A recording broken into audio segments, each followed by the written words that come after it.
My name is Sylvia Wilson, and I work for the U.S. Geological Survey with the SilvaCarbon program.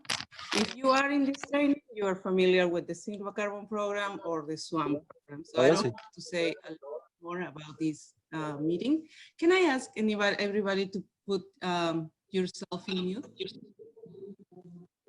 To mute yourself.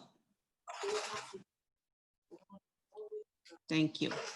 Well, the SilvaCarbon program is a U.S. government-based program that aims to build technical capacity in 25 countries with the purpose of building national forest monitoring systems.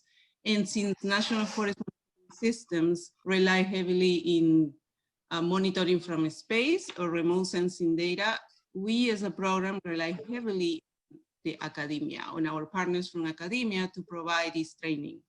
And usually academia provide training in technical methodologies, tools, really cool things that they do with science-based new innovation technologies. So with that, I want to thank McGill University, especially the Professor Jeff Cardile, who accept to give this training. This is a Google Earth Engine one-on-one training, which McGill University does a lot of things within that platform. And through this training, we're going to be learning about some of the methodologies that they have developed to use in this, using Google Earth Engine. He is today giving this training with two of his PhD students, Africa Flores and Ryland Bootman. And again, Jeff, thank you very much for agreeing to this training. This is a very short 2-day training, and it's for a lot of you, it's a refreshing training from Google Earth Engine because you're already familiar with the platform. But for some of you, it's a new introduction to this platform. So the intention with this training is that you get the basic concepts of how to use Google Earth Engine. And then in the future, we're going to do more training with other methodologies that can run in Google.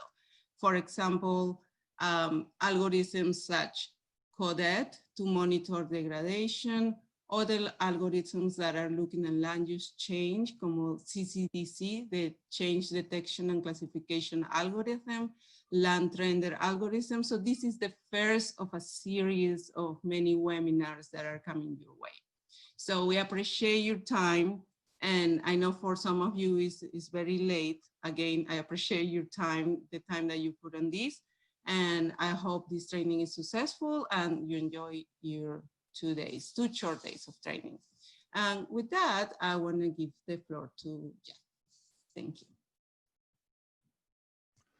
Okay, great. Thanks, Sylvia. That's excellent. And we are really happy to get a chance to do this training. It would be more fun for sure if we could see you in person, face to face. But I think maybe a year from now, hopefully, sometime in the next year, let's say, we'll get a chance to actually meet, maybe shake hands again. I'm not sure if that's going to happen again in this world, but we will at least see each other from a little closer distance in real life. So as Sylvia said, my name is Jeff Cardile. I am a professor at McGill University, as she mentioned, and I teach GIS and remote sensing, and then also sustainability for undergraduates and some graduate students. As she said, 2 of my grad students are here, Ryland and Africa. And what we will do now is I'll have Ryland put up both hands so that you can see him for sure, or one hand, I guess. Okay, so that's Ryland. And Africa also put up a hand and wave. All right. And so we, you should be able to see us well enough. And so if we could make sure as you go that you have your microphone muted, that's sort of one half of what works well. The other half of what works well is if you could turn on your video, at least sometimes, it would be nice because it gives us a chance to see the faces so that when we meet you a year from now, we'll recognize you. So let's do that. And also, I guess the second thing is, Monica, if you ever need to mute anyone, because sometimes we accidentally do leave our microphones on, I'm pretty sure that as the host, you've got the ability to do that. I think over on the right-hand side under, or for me, right-hand side under participants, it shows who is speaking, if anybody is speaking, with a little microphone symbol. So what we will do next is we will start to give you an overview of what we're going to do for the next couple of days. So Rylan, if you can share your screen, we should have you set up to share.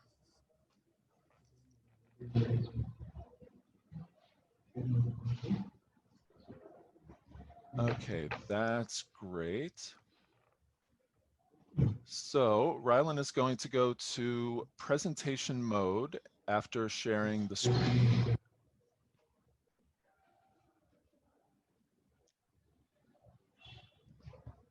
All right, that's good. And now as he goes to share screen, you might want to move around some of the components of what Zoom gives us. For me, I've got some faces over here on the right-hand side. I've got the slides that will show here for the next quite a long time on the left-hand side. All right. So Rylan, is it how you want it to be? So Abebe, if you could turn off your microphone, that would be great. It's in the lower left-hand part of what you need to do. Yes, sorry. I don't know why, but there is a couple of people that I cannot unmute. Please make sure that you have muted. Thank you. Yeah. So I don't know how much, as Rylan is getting this set up the rest of the way, I don't know how much experience the rest of you have with Zoom, but I just finished a semester of classes that have been online. So that doesn't mean I'm really good at doing this, but I have seen a lot of the problems, which is often people have cats and the cats just move through the screen and then they go out the other side of the screen. I had one woman who had a parrot and she always had a parrot on her shoulder. That was pretty strange. Okay, so here we go. As you see here, my name's Jeff. You saw Africa and you saw Rylan. We can see the slides, they look great. You can also see our contact information over there on the right-hand side. And also you can see at the very bottom, it says these slides with a link. Okay, so anytime you want to come back to these slides, they will be here at this place. As you'll see in just a second, the slides are a launching off point for all of the material that we will show you. And so we will now go to the very next slide. Okay, so this is just a little bit more of a reminder for how to navigate through Zoom, okay? I think the main thing well, there's a few things to point out. You see a chat. If Rylan can move his pointer near where the chat is. So that shows that anytime you want to type a question, you can type by pushing on the chat button and that will then show up for you. In my case, it shows up on a different monitor. So if you see me looking over here, I'm looking at the chat. If you want to leave the meeting and come back, I'm pretty sure you can do that as well.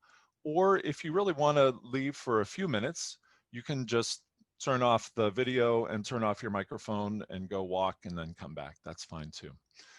Down where you see the mute button, you've got that. And then really importantly to the left, you see where it says language interpretation. And we have a tremendous interpreter, Maria, who is, we've done a bunch of practicing in the last few days, and I am pretty confident this is going to work pretty well. I want to test that to make sure before we go on too far. So anyone, this is Spanish interpretation, anybody who wants to hear Spanish interpretation, if you can get that set up, and then please type in the chat that you are able to hear what we're saying in the proper language, that would be helpful, just so that we can see a little bit of stuff show up in the chat as well. Let's see. The other thing is that if you want to raise your hand, you can either raise your hand, although sometimes with a group of more than 10 people, it's hard to notice a hand in the air, or you can um, mechanically or programmatically change your hand or raise your hand, sorry, by pushing on that button. And then what happens is your picture goes up to the top. And so we can see, oh, there's a person who has a question. All right, so we will go to the third slide, which we're going to call the home slide. All right, so this is the big slide that we're going to come back to a bunch of times, okay? So you've heard the welcome from Sylvia there from 8 to 8:05, a little bit of introducing the day, that's what we're doing now. And then we're gonna launch just in about 2 or 3 minutes into who are we. We're gonna first tell you for Rylan and Africa and myself, who we are and why it is that we're here, what we are working on, what we'd like to do. And then part 3, we will find out from you who's here today. We've got a little bit of information that we've gathered, and we'll also ask you a question. So again, it'll be typing in the chat. Let's see. So for the fourth part, that will be what is Google Earth Engine, where we will give you an introduction to just the idea of what Earth Engine is. Okay, then we'll take a short break.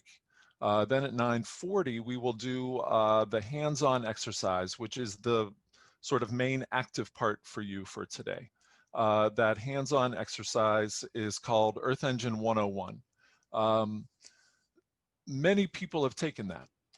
Thousands and thousands of people around the world now have taken it. It began with individual Google personnel going to different organizations, and maybe they've come to your own organization as well in the past. What we're going to do now is walk through this and teach you what the basics, the very basics of JavaScript programming are, and along the way to learning about programming the Earth Engine platform, which is what we'll do all the way until 12 o'clock today, and that will be the end of the day today.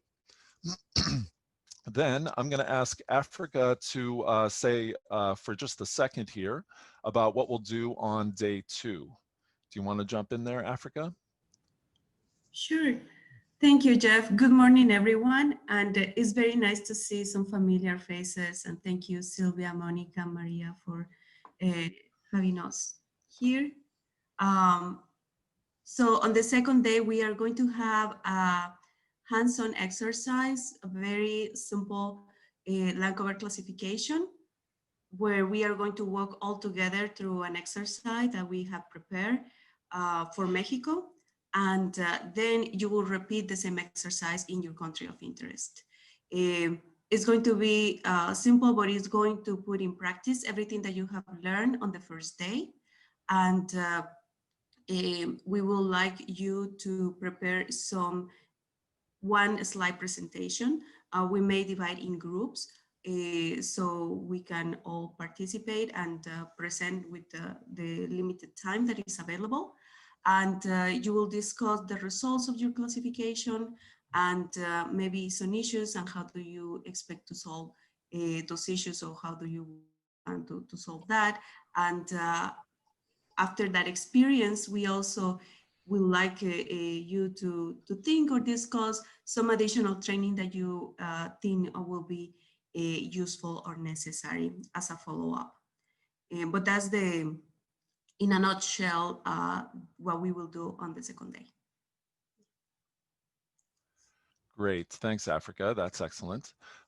And so I'll just mention for you, any of you who want to view these slides, like if you have 2 monitors, for example, if you want to view these slides, again, you can click always on that link and you can feel free to go there, although you don't have to. We'll have this main line of explaining, and then we'll also give you a chance afterwards when we do the hands-on part. We'll have breakout rooms and we'll explain that at that time at 9:40. Okay, so we're going to proceed now to part 2. So Rylan's going to click on that who are we. Any of you are welcome to do that as well, like I say. And that's going to bring us to showing you research in our lab at McGill using Google Earth Engine. Let's see, Ryland and Africa are relatively new to my lab, but they have a ton of experience coming in, as you'll hear here in just a second. And I want to tell you about the work that my other grad students do as well, and you can see their names there on the right-hand side. So let's go to the next slide right away. So the stuff that we'll highlight just in like 2 or 3 slides, or 2 or 3 minutes really for each one, is a couple minutes from Ryland about his machine learning work that he's planning to do, synthetic aperture radar from Africa. And then I will come back and tell you about 3 other projects from grad students in my lab. So Ryland's going to hit go, and then you talk, and then Africa talk, and then we'll come back to me. All right, thank you, Jeff. Hello, everyone. Nice to meet you. I'm a master's student in Jeff's lab, and prior to working for him, I am a computer science by training and only recently moved into the field of remote sensing Earth observation. Most of my work focuses on using deep learning and looking at early satellite data, in particular, creating historical baseline maps of deforestation. The motivation for this is that the earlier we can create a baseline map of deforestation, then the more complete picture we have of how forest cover has changed over time. But when you look at these early satellite data, they have significant limitations in comparison to the satellite data that we have today. There's just significantly less of it. It doesn't have as high spatial resolution. It has fewer bands, so it observes less of the electromagnetic spectrum, and the measurements that it takes are significantly less precise. So to overcome these limitations, I use deep learning, which is a family of machine learning algorithms. So rather than myself programming explicitly what I want the algorithm to do, instead it learns from data that I give to it. And then deep learning is a branch of machine learning that is, the models are composed of what we call layers, but they're really just simple mathematical operations. And when you combine a whole bunch of them, what you get is a very complex model that's capable of solving significantly more complex problems than your standard machine learning would be able to. So AlphaGo, which is Google's program that plays the board game Go, is based on deep learning. And then Siri, the like the voice app on Apple computers and iPhones, is based on deep learning. And then pretty much anything to do with image classification or detecting objects in images would be also based on deep learning. But it is not always the best solution to every problem. It has significant drawbacks. The first is that the models are more complex, so they take a longer time to train than classic machine learning algorithms, and they require significantly more data to train. And on top of that, the models that you get with deep learning are not interpretable. So they might be really good at making their classifications, but they tell you nothing about how or why they made the classifications that they did.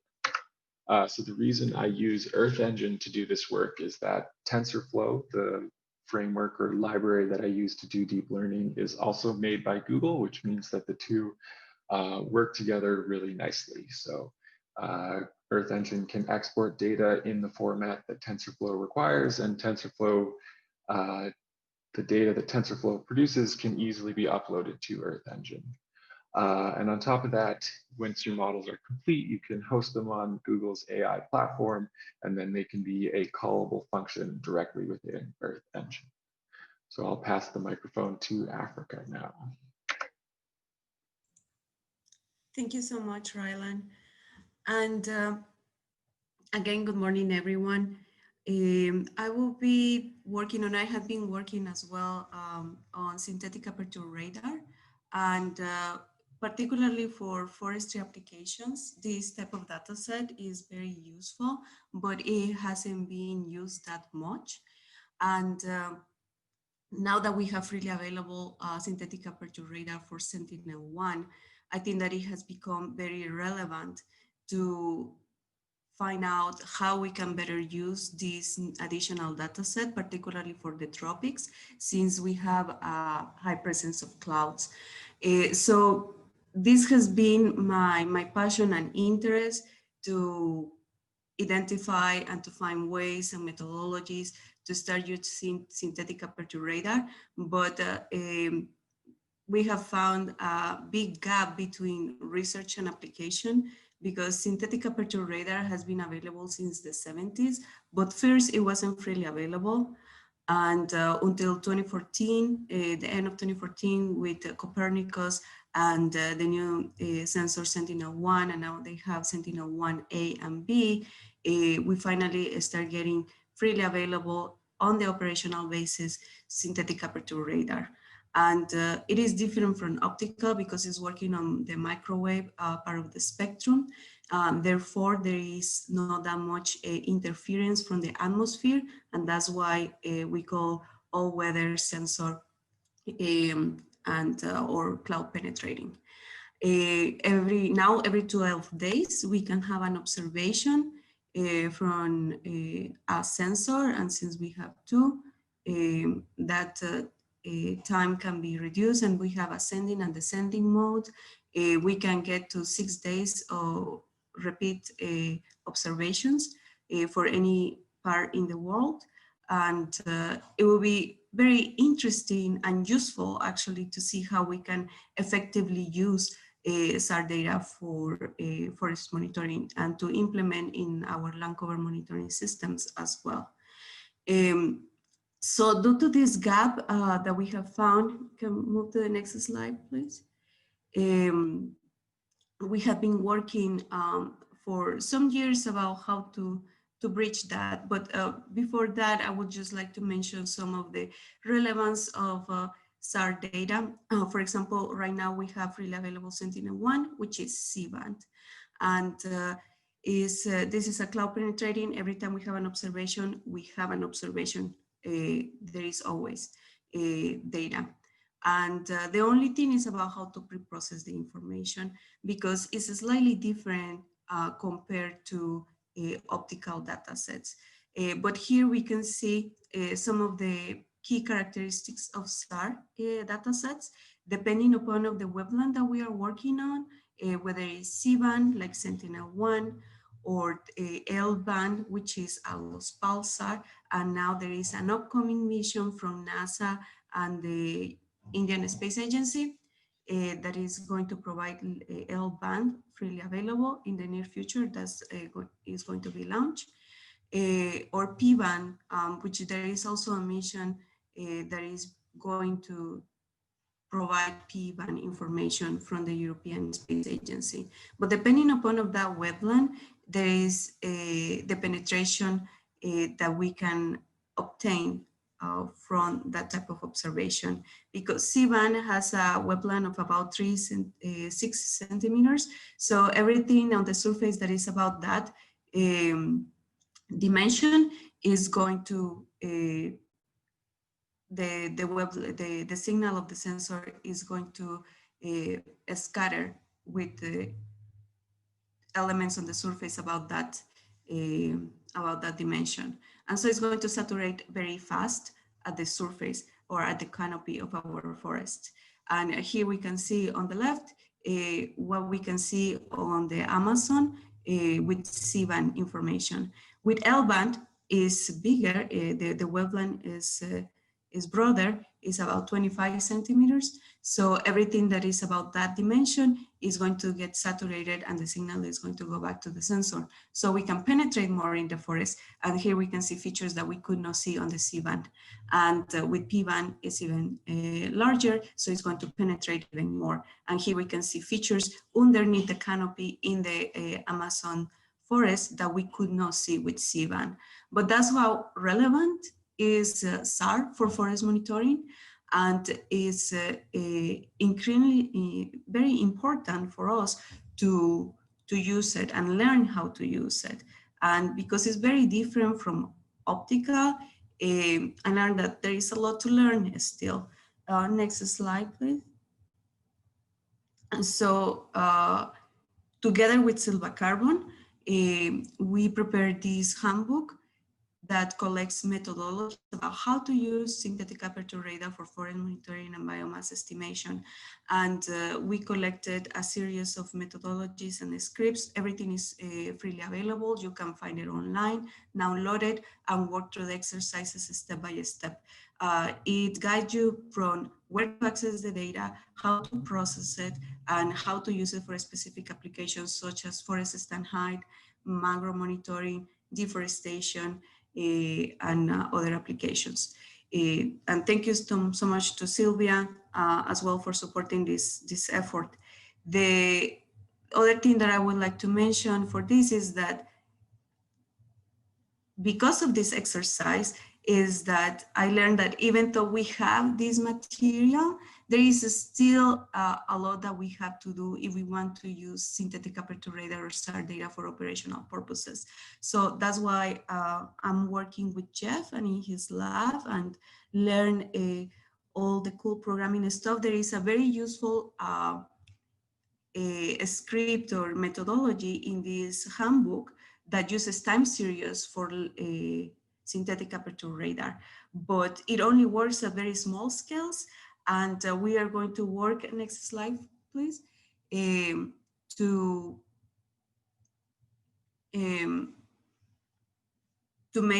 apply that algorithm to a larger scale and actually make it more operational. And this is just a screenshot of how relevant or useful has been the SAR handbook. It has a global reach, more than 500,000 accesses since its release in the April of last year. Next slide. And as I mentioned before, I'm going to use one of those algorithms and I'm going to work it through in my PhD to include SAR data in a time series that includes optical data and SAR data for forest monitoring. And that's where is going to be the part of my PhD. But thank you so much. I hope I didn't take that much time. Okay, that's great. I'll just step out for a second to say that you can tell, I think, from the last couple minutes that these are tremendous resources that we have at our disposal for the next couple of years. So it could well be that in the future we can have a SAR workshop like this. Maybe we'll have a TensorFlow and deep learning workshop like this also. And so we really want you to think of this as an introduction to what the possibilities of Earth Engine are, but then also what the possibilities within this group of three, as well as some of the other students who I'll show you here in just a second. At the very end of all this, we'll ask you to fill out a survey. And so if you assemble questions about future things that you want to see, please feel free to tell us to ask those questions. Okay, so now for just a couple minutes, I'm going to tell you about some of the other work that is happening in my lab. I'm going to move pretty quickly and just as a way to give you a taste of what we have. So my PhD student, Morgan Crowley, is a couple months away from finishing, and she has worked on making weekly fire growth maps, particularly in Canada, but with an approach that is good for fires in general. Okay, let's go to the next slide. And we do this in Earth Engine because it's much more information is arriving more frequently. And we've got a great incentive, as you'll see on the very next slide here. Go ahead there, Rylan. We have lots of satellites, many satellites that collect images of active fires. We have Landsat 8, Landsat 7. VIIRS is, you can also see there that the resolution is different on VIIRS as well as for several other of these satellites. And one of the challenges that we have in general, and that Morgan is trying to attack specifically, is how do we combine all of this information together? Okay, we'll go to the very next slide. And so we are looking at estimating fires at a fine scale using multiple sources. And what you see moving through in the left is a series of images all from these different sensors. And with our brain, we can understand where the fire is and the speed that it grows at, and where it has occurred. That's the part in blue, where it has occurred and where it hasn't occurred. The complicated part is getting the computer to recognize what we can see kind of instinctively with our brain. Okay, let's go to the next slide. And so in the past, and really the state of the art right now, is to get a picture from before a fire happens and then after a fire happens, and then basically subtract the two of them. And where things have changed, that is where we've had some change on the ground. But it turns out we have much more information buried inside with lots of these, with our other images. So Rylan, if you proceed, I think it creates a little video there. And so what we are able to do is, using an algorithm that, that I developed in our lab with an undergraduate who was doing an honors project in my lab, we take the image that's shown there in number 1, where it says raw. There's 4 panels you should see on the screen. Number 1 says raw. That's the raw image that I showed you just a minute ago, series of images. Then we make a rough provisional classification, so an estimate of what the coverage is, in this case, of fire versus non-fire, or recently burned versus not recently burned. And then we have a confidence in our layer that is the output of what you see there in the 4th panel, which is called bulk, and that stands for Bayesian updating of land cover. And if you want to learn more about this, you can read any of Morgan's papers, and there are also some other papers in my lab too. You can find that by those, of course, by like Googling for my name in Google Scholar, and you'd be able to see those. And of course, we can talk about them in the future too. Okay, let's go to the next slide. And so really the reason that we need to have a system to sift through the signal inside this information is that even though these 3 images are all from about the same time, you can see August 22nd, that is a little earlier, but then September 15th and September 16th, those are 2 different satellites taking an image of the almost exact same moment in time. There are some parts of what is red here, which is where the fire had recently burned. Some is right, some is wrong in all 3 of these images. Okay, let's go to the next slide. And so even on completely clear days, they don't agree. So when we zoom into that little square, they don't agree. Okay, let's go to the next one. And so Morgan's work is to try to sift through the fire imagery that we have, or the imagery that happens to show a fire. In this next case, this is a master's student of mine who is in the middle of his master's degree. He's 1 year in, it's a 2-year program. And he's working on multi-sensor fusion for land use and land cover. So it's the same approximate algorithm. Actually, it's the same exact code as what you saw for fire a few minutes ago. And the attempt here is here in Mato Grosso along the Roosevelt River in Brazil. We have an area that has changed a lot over a very long time, actually, all the way from 1972 up until the time when we ran this was 2016. We now have it further in the future as well. So when we look backwards, as Rylan had alluded to, the data gets more sparse and it is always cloudy. So we want to be able to see through there. But as we come to the future, at this time and going into the future, we have almost daily views. We have information from optical and SAR, as Africa had said, possibly information from LiDAR. And our target was, and it's worked really well, to get an image of this area from 1972 all the way until the present. We do it in Earth Engine because we have, as you'll see, we have archives of decades and decades of data from lots and lots of sensors. So we don't need to download imagery, as you'll see here later this morning. Okay, let's go to the next slide. All right. So we're going to go to 8:45. Great. So And this is the sequencing that, that Eli has produced using imagery from these platforms that are shown there on the right. What you can see on the left is 3 of the 4 panels that you saw before. We have the images, which are really all different. They're different and they look different. You see right now kind of some greenish type of images. Of course, that's with different bands. We have different color combinations that then draw to the screen in different ways. Every once in a while, you'll see images that look different. That's because they are from different satellites in whatever the time frame is. So there's the images. The rough daily classification that I mentioned is there shown in the center. You can see the date changing along the bottom, and the land cover time series that we produce as pulling the signal from this noisy time series is what's shown there in the 3rd panel.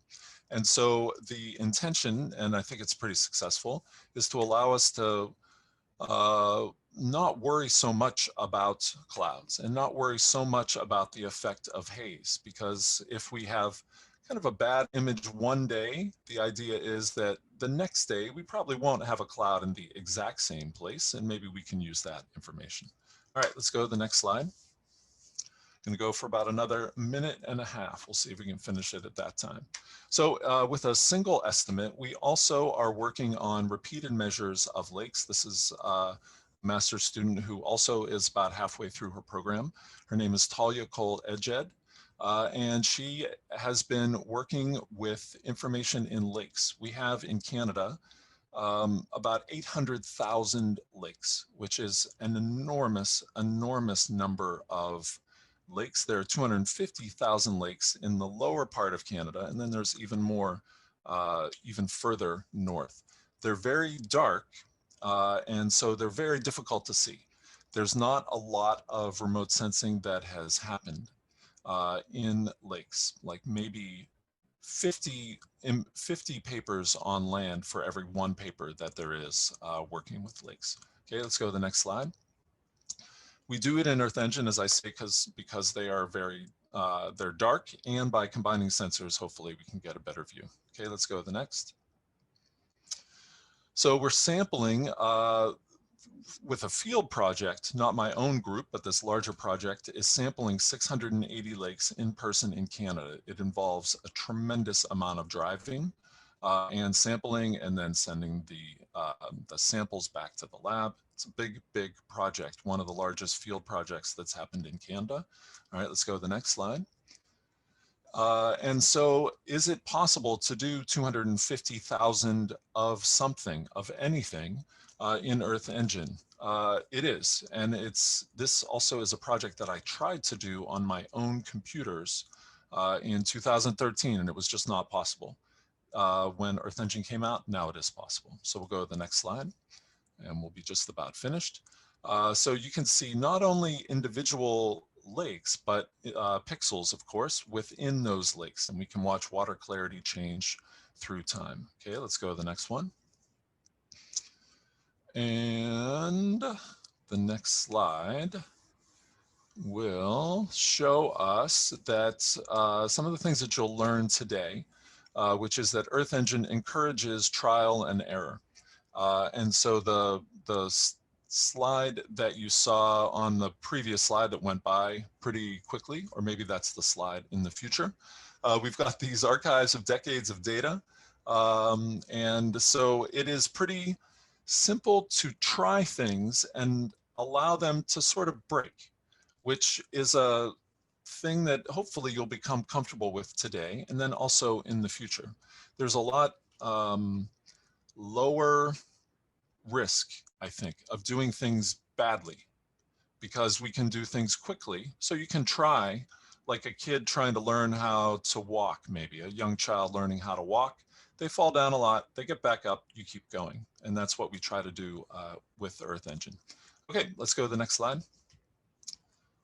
Almost done here, wonderful. So we've got, as mentioned a few times, archives of decades of data. We'll show you some of that data today. And we have within my own lab, and soon to be in Earth Engine, the bulk algorithm. And that's, again, the idea of blending sensors together. We have texture-based classification algorithms, as you heard from Rylan. And through Africa's work, we're hoping to get more and more sophisticated SAR interpretation as well in Earth Engine over the next couple of years. Okay, let's go to the next slide. And click on the next, click 4 times maybe. So this just shows a little highlight of what it is that you have seen today. Just in this little presentation, you can see we look at lakes, we look at land through time. And if you push one more time, I think we'll be finished with this set and we'll go to the next set. Great. So that is perfect. And somebody had asked in the chat, when can I ask questions? You can do just what you're doing now, which is great. Ryland's going to go back to our initial slides, back to slide 4, I think it is. 3 is great, and then we'll move to 4. So you can ask questions again as you're doing now in the chat. And then if you have really some more like deeper questions, we'll also have a few breaks here planned out in a little while. All right, so let's go then, Ryland, to the next one. So to remind you again what's going to happen, we have three of us who are going to do most of the talking over the next couple of days. Actually, Maria is probably going to do the most talking of all of us, because even when Ryland and Africa and I take a breather, Maria still will be talking. So hopefully she'll get a chance to take a breath also. Again, as a reminder, if you have interest, you can push on the interpretation button if you haven't done that already. And the attendees are you. So when you have a question, particularly when we get to the part where we are going to be cutting and pasting from a document into the code editor of Earth Engine, if you have questions there, we will pull you, if you want, if we need to, pull you into a breakout room, answer the question, and then you can come back. The idea is kind of in the same way that you might put up your hand in an actual physical room, and then we would come over, talk to you for a few minutes, and then you can go back. All right, let's go to the next slide. All right. So if any of you have not yet signed up for Earth Engine, you must do that in order to be able to type in Earth Engine yourself. So if you haven't done that, what I would recommend to do is to click on this link right now and go get that done. You might also look in your junk mail if you never got a reply, because the reply comes from google.com, and most emails that arrive in a person's inbox from google.com are spam emails. So a lot of them go to the junk folder. And so look in your junk mail if you never got a reply. So you must do this in order to be able to type in Earth Engine. If it turns out that you did not get it and maybe can't get it, maybe there's some obstacle to doing it, you will still be able to watch us do it. And I think you'll still be able to learn for sure from that. It's a little more satisfying to push the button run yourself, but you'll still be able to succeed in watching and following what we're doing. Okay, let's go to the next slide. So as we said earlier, we'll refer occasionally to the home slide. That's on slide 3. The main track of what we're talking about will follow that timing on the home slide. As we say, you can type into the chat at any time, and then we'll be able to send you to a breakout room if we need to. Okay, next slide. So who are we? We've just shown you that overview of our lab's work. And of course, you can see those slides at the homepage anytime you want to see those. Okay, next slide. So now we're at part 3, which is who is here today. So we'll show you some of the results of the pre-workshop survey. About 40 or so of you have done that pre-workshop survey, telling us what's your familiarity with GIS, where are you from, and the other things that are here. So I'll walk you through those a little bit. So we have people from a lot of different places, as you can see in the map, which is pretty exciting. And it, I think, highlights something that is an opportunity for us with Zoom, right? If we were in real life, probably we would not go to all of these places. Certainly we wouldn't be at all of them at the same time, but we may not make it to each of these places, or maybe one of us would go and you wouldn't really have the what we're hoping is sort of the dynamism of the three of us working together and talking together with all of you from different places. So I really am excited about that aspect of Zoom. What's our familiarity and comfort with GIS in general? Of course, as geographic information systems, some have not really much experience at all. Most have a pretty good amount of experience, and so we'll use that as a beginning point or as a launching off point for some of the things that we'll talk about later. So what's your familiarity and comfort with computer programming in general? That is a much wider range than we see with the question about GIS. And so we will tell you about that in just a minute, how we're going to try to conquer this hurdle. What's your existing knowledge of Google Earth Engine? In general, the way we interpret a graph that looks like this is that most everyone has heard of it. A few people have seen it, and a few people have used it, but not many people feel like they are an expert.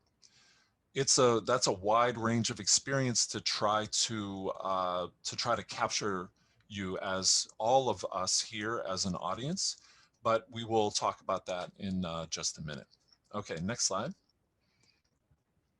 So I want to ask you now to type your name and a little bit of information about you into the chat, just for fun, really. To type in your name, where you are, how many other people you know in this class, and something that you'd like to do. So in my case, I would type Jeff Cardell, Montreal. I know 3 people, and I like to play Frisbee. The playing Frisbee really can't be done here in Zoom, but if we were all here in person, I would probably bring a Frisbee with me, and maybe we could throw a Frisbee at the lunchtime. So if you could go ahead and type into the chat just for a minute, I would like to hear where people are from. That would be great.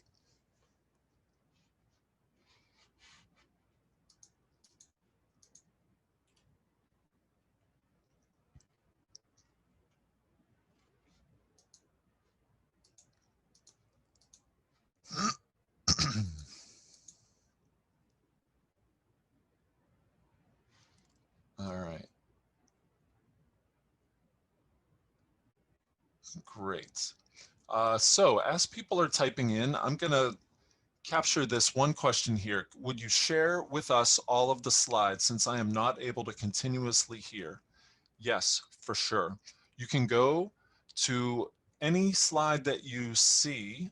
You can, Rylan, can you paste the link? No, I can do it. I can do it. I'll paste the link here into the chat. Oh, Africa just did that. That's perfect. That link that Africa just pasted in that starts with the words tinyurl.com, that will be able to link you to this, to all the slides of this training. Okay. Paul Berkowitz is a surfer. That's great. That's pretty neat.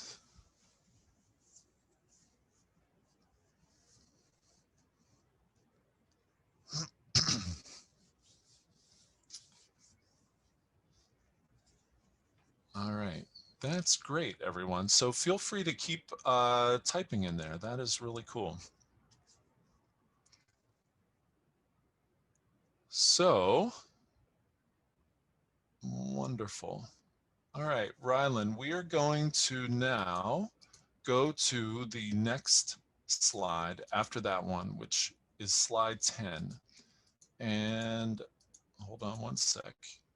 Yeah, I'm going to go all the way down. Rylan, I'm going to go all the way down to slide from here down to slide 15 and then back. Okay, so this is where we're going to go to. So go on back to where you just were, slide 10, I think it was. And then we'll go, I'm going to talk to slide 15, and then we will go and do the, we'll go back, I guess, to slide 3, the home slide, and then we'll launch to what is Earth Engine. All right. So the learning objectives for us today is we want to give you an introduction and confidence into using the Earth Engine JavaScript API. We'll explain what all 3 of those things mean by the end of the day. So if you hear JavaScript and you think, I don't really know what that is, you will understand that by the end of today. If you see API and you think, I've seen that, but I don't really know what that is, you'll understand that as well by the end of today. We will teach that by teaching you how to create and customize scripts. All right. We will connect you with other Google Earth Engine enthusiasts. We will show you additional resources, which I'll show you in just a second here, and hopefully inspire you to make your own scripts and tools. All right, let's go to the next slide. So tomorrow, what you will learn to do, I'm just going to adjust my clock because it's a little bit off. All right. So you will learn how to make a cloud-free mosaic with Landsat images. We will create training data using Earth Engine. We will train and run a classification and regression tree model to generate a land cover map. You'll edit a land cover script. You will also make a little poster of your work and tell us what went well and what didn't go well. You'll hear all about that tomorrow morning. All right, next slide. So as I previewed a little bit, you can come and go as you please. We're going to stick to this schedule pretty closely. During the hands-on part, you have the ability to watch on one device maybe. You can copy and paste on another device. You should have a link to a script at the end. You can open that if you want instead of pasting back and forth if you get tired of pasting. Or you can just watch, as I said, especially if you have, well, if you don't want to do the typing, you could just watch and you'll get a lot out of it as well. So go ahead to the next. And this is what we'll be doing this morning. So by the time we're finished, you will know how to map a function over a collection. This is for the scope of today. You'll understand what is JavaScript, how to find imagery, displaying imagery, how to display also pre-created data sets. You will learn about masking, logical operators. We do that in like the first 12 minutes.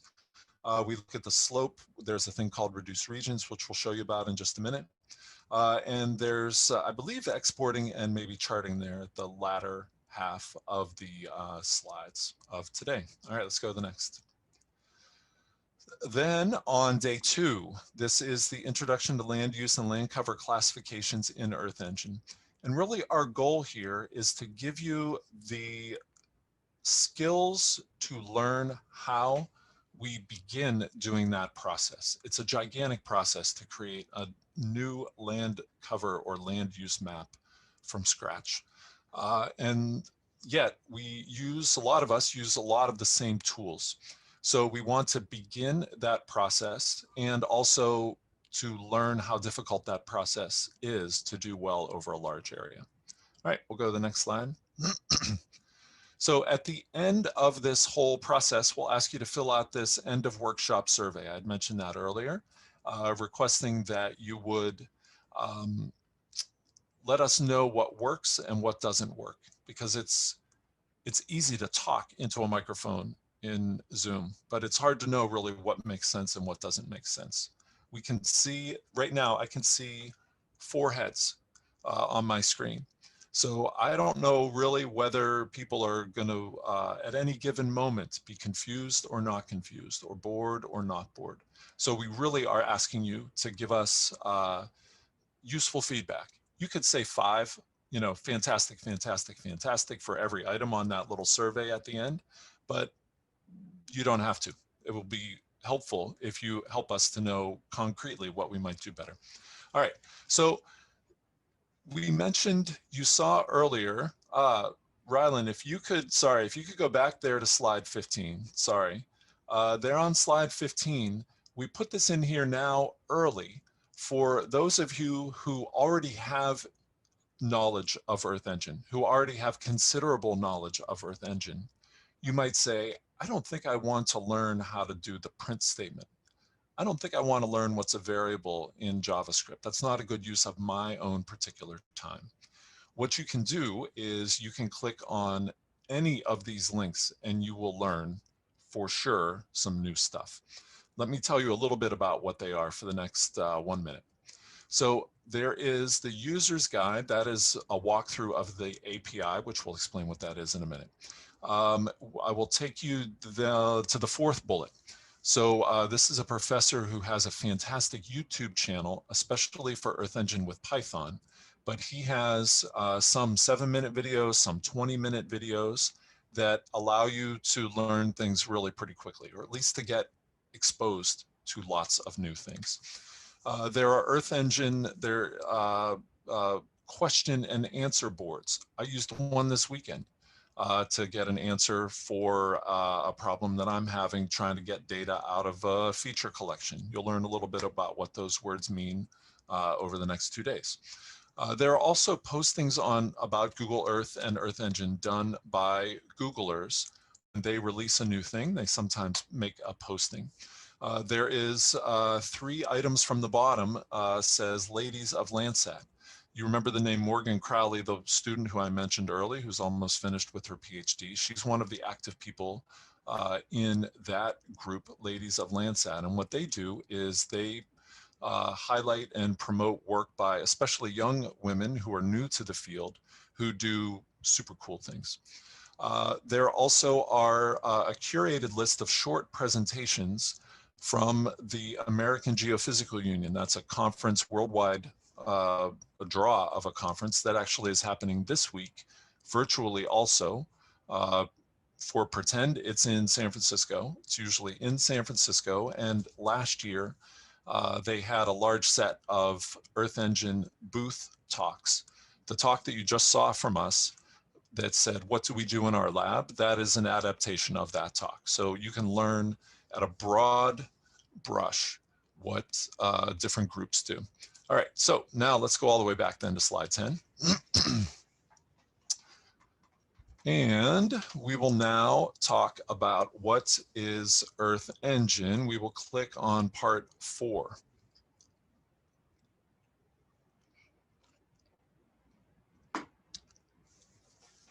Okay, so let me just ask first, thanks for doing that, that's great. If any of you have have difficulty getting to the slides and you want to get to the slides, let us know and we can help you out. So that's a good opportunity, you know, a good tool of what the chat can do for us.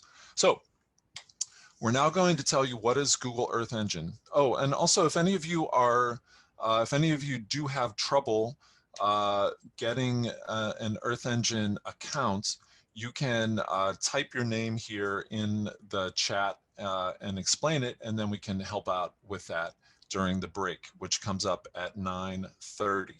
The 9:30 to 9:40 break is when we will be able to collect any little problems that you have. We'll get you started bringing up the window for Earth Engine, the Earth Engine interpreter. All right, so what is Google Earth Engine? What are we talking about and why are we here? We will go to the next slide from here. So the initial mission statement of Google, going all the way back to the 2 graduate students, I think they were, who founded it, was to organize the world's information and make it universally accessible and useful. That began, of course, with a goal of organizing the information that's contained on the internet, but it has expanded enormously since then. And one of the really neat applications of this phrase, this mission statement, is what we see with Earth Engine. All right, let's go to the next slide. So there are lots and lots of satellites flying overhead. Most of them are communication satellites and not shown on this page. But some of them, really, I don't know, 10% or something of all the satellites, it might even be a smaller number than that, are satellites that are Earth resources satellites, ones that we're familiar with, or at least a little bit familiar with, in our domains of forestry and similar domains, and some of them are listed here. So we have Landsat 8. You can see they're down in the bottom. It looks like that. We have where's Sentinel? I see it on there somewhere. Maybe Sentinel wasn't even invented when this slide was made. I think it's on there though, somewhere. But anyway, Landsat 7, also, that's an earlier version of the Landsat slide. EO1, which is just to its right. That, I think, is the one that carries MODIS, right? So that was launched in the year 2000. Terra is one of the sensors there. And there are many others. Many of these, possibly all of them, have their information stored within Google Earth Engine. It's really the only place where all of the information is stored. All right, let's go to the next slide. And when we say lots of information, this is what that means. So more than 50 petabytes of Earth observation data. All right, let's go to the next slide. It runs on Google's computational infrastructure. So this, I've been in a room that looks like this. It's kind of amazing. So every one of those little blue things is basically a computer. And there are many rooms like this at Earth Engine.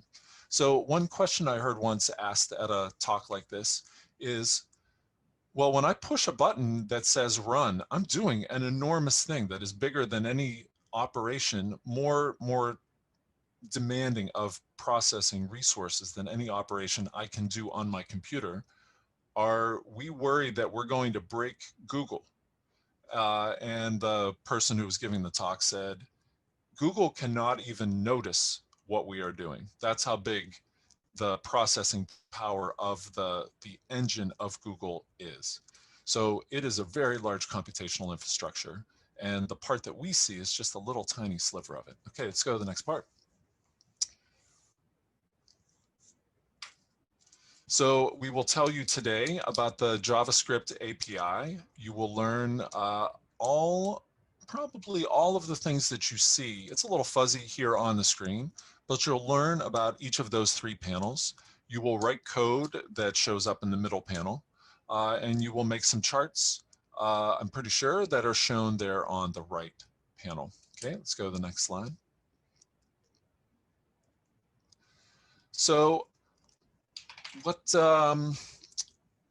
at first, when I saw Africa's slide that showed the cloudy image with the word optical on it, I thought, oh my gosh, that's the same image as what we see here on this page, but it's not. It's just another cloudy image of the world.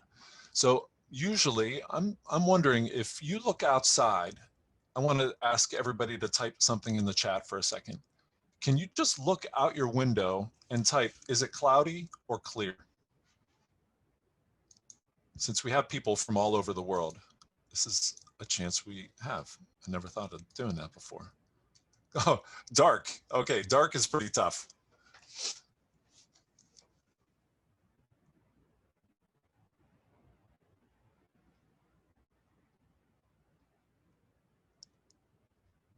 Okay. So, with this scientific survey of all of the Earth, we can see that it is almost completely cloudy everywhere. Almost. And not exactly 100% cloudy, but somewhat cloudy in a few places, clear, but with many clouds. Thought that's interesting. That maybe feels consistent with the image that we see here. Cloudy and raining. So that is a real challenge within remote sensing. Everybody here knows that, but the general public doesn't really know that, because what they see typically is the slide that you'll see 2 slides from now, which I'll say to advance in just a second. And typically what we see is this. With our eyes, we can look and understand what is shown on this page. But again, to get the computer to separate the clouds from the cloud shadows, which you can see to the southwest, from the land surface, from especially lakes, which also are quite dark and look like cloud shadows in some bands, that's a big challenge. So we'll go to the next slide. So one of the first things that they did with Earth Engine was to build these operators called, in this case, more or less approximately a median, taking the median value from a large number of images, looking through the band values, and coming out with really what is the best pixel, the greenest pixel, maybe. We'll go to the next slide. And this is one of the first things that was produced out of Earth Engine, is a surface of, and I think there, if you push that again, there you go. That is, I think it's in Borneo. And this, I believe, was the first clear image of Borneo. Of course, it's not one image. It is maybe made from 30 images thick, really is a way to think of it. Those images stacked on top of each other, and then dropping a pin down through each pixel and finding the best pixel to represent that. Now, really, the average pixel is cloudy, but so they need an algorithm that's more sophisticated than simply saying the median or simply saying the average. Maybe you have a threshold that slices off the clouds and a threshold that slices off the cloud shadows and then takes the typical value of the non-cloudy pixels that would be left kind of in the middle of that distribution. Okay, we'll go to the next slide. There are other operations like this, which is called reduce regions. And when I mentioned I looked up something on Stack Exchange, this is the thing that I looked up how to use this in Stack Exchange this weekend. So what this does in this case, if you think about the lakes that I mentioned, we would like to have one representation for the color of the lake. Well, the lake is contains many pixels. I want to sort of sum up those pixels and put them into a table. In fact, the problem that I have is getting the information back out of the table. And so you can see there's a polygon F1 and F2 and F3, and then some band information, band 1, band 2, and band 3. So, okay, let's go to the next one. So they have lots and lots of satellite data, many Sentinel scenes and Landsat scenes. Those are probably the two most commonly used optical sensors, at least, and what many pixels are available for us to learn about.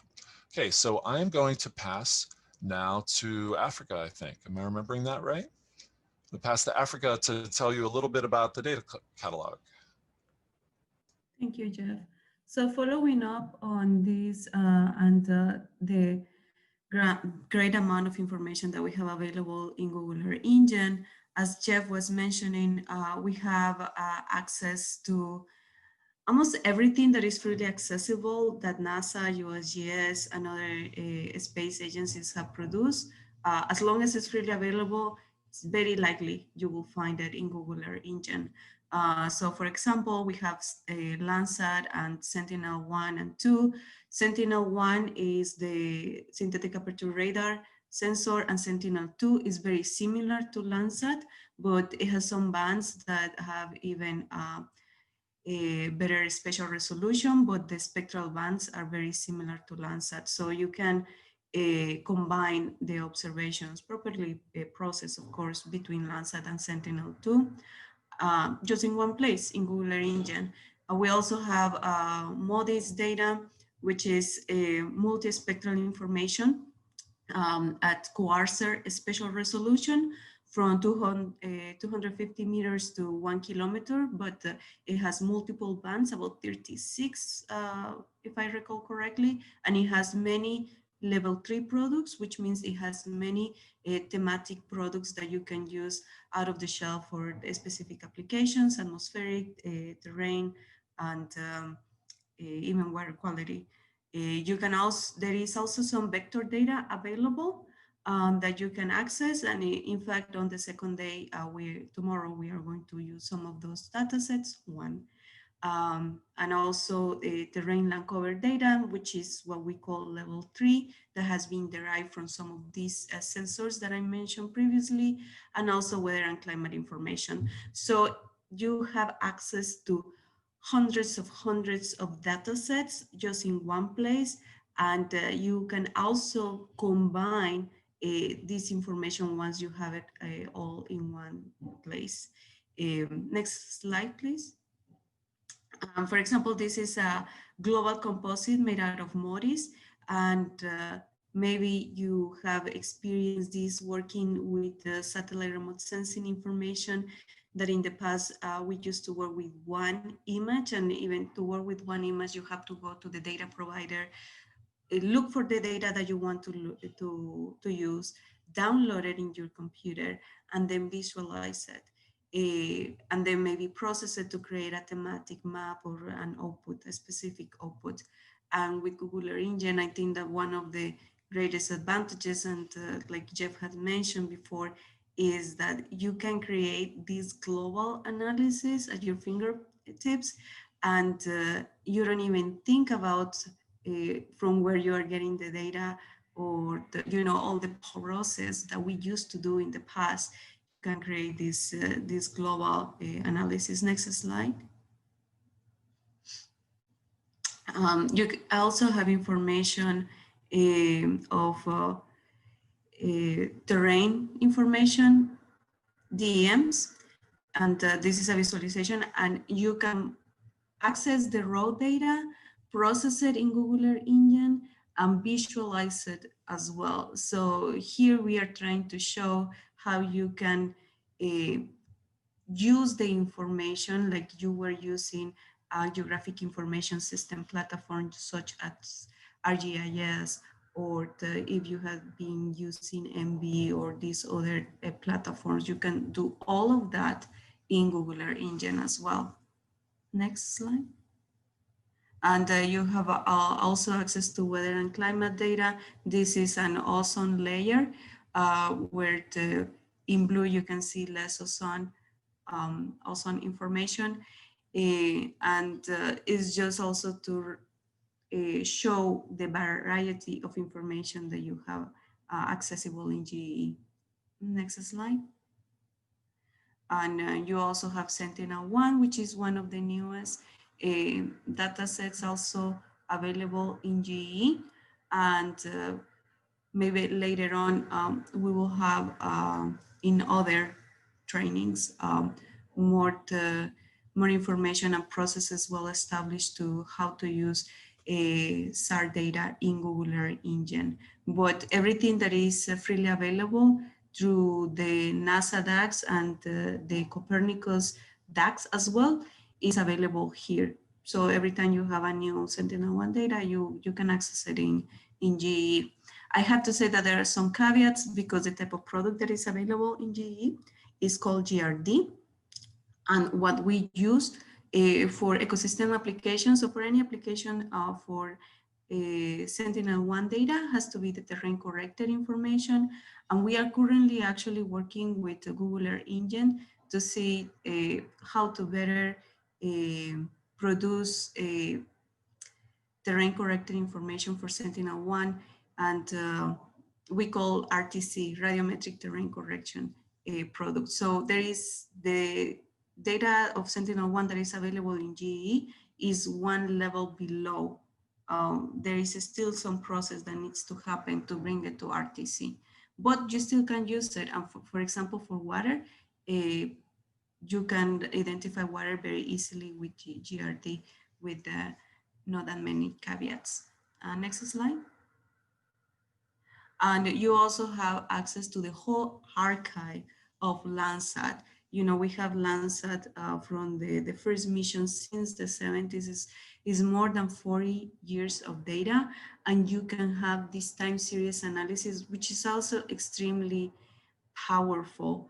Something that Jeff was mentioning about how you can do analysis at the profile level. So for example, if you have data from multiple years, you can access all that stack of information. For example, for Landsat, since we know that we have data from the 40 years, you can access all that stack and do analysis through that stack of data.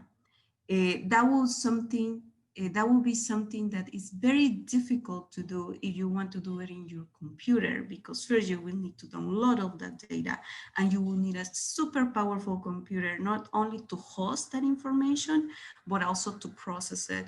And what we are leveraging here is all the great computational capacity that Google Earth Engine has to store and process the information.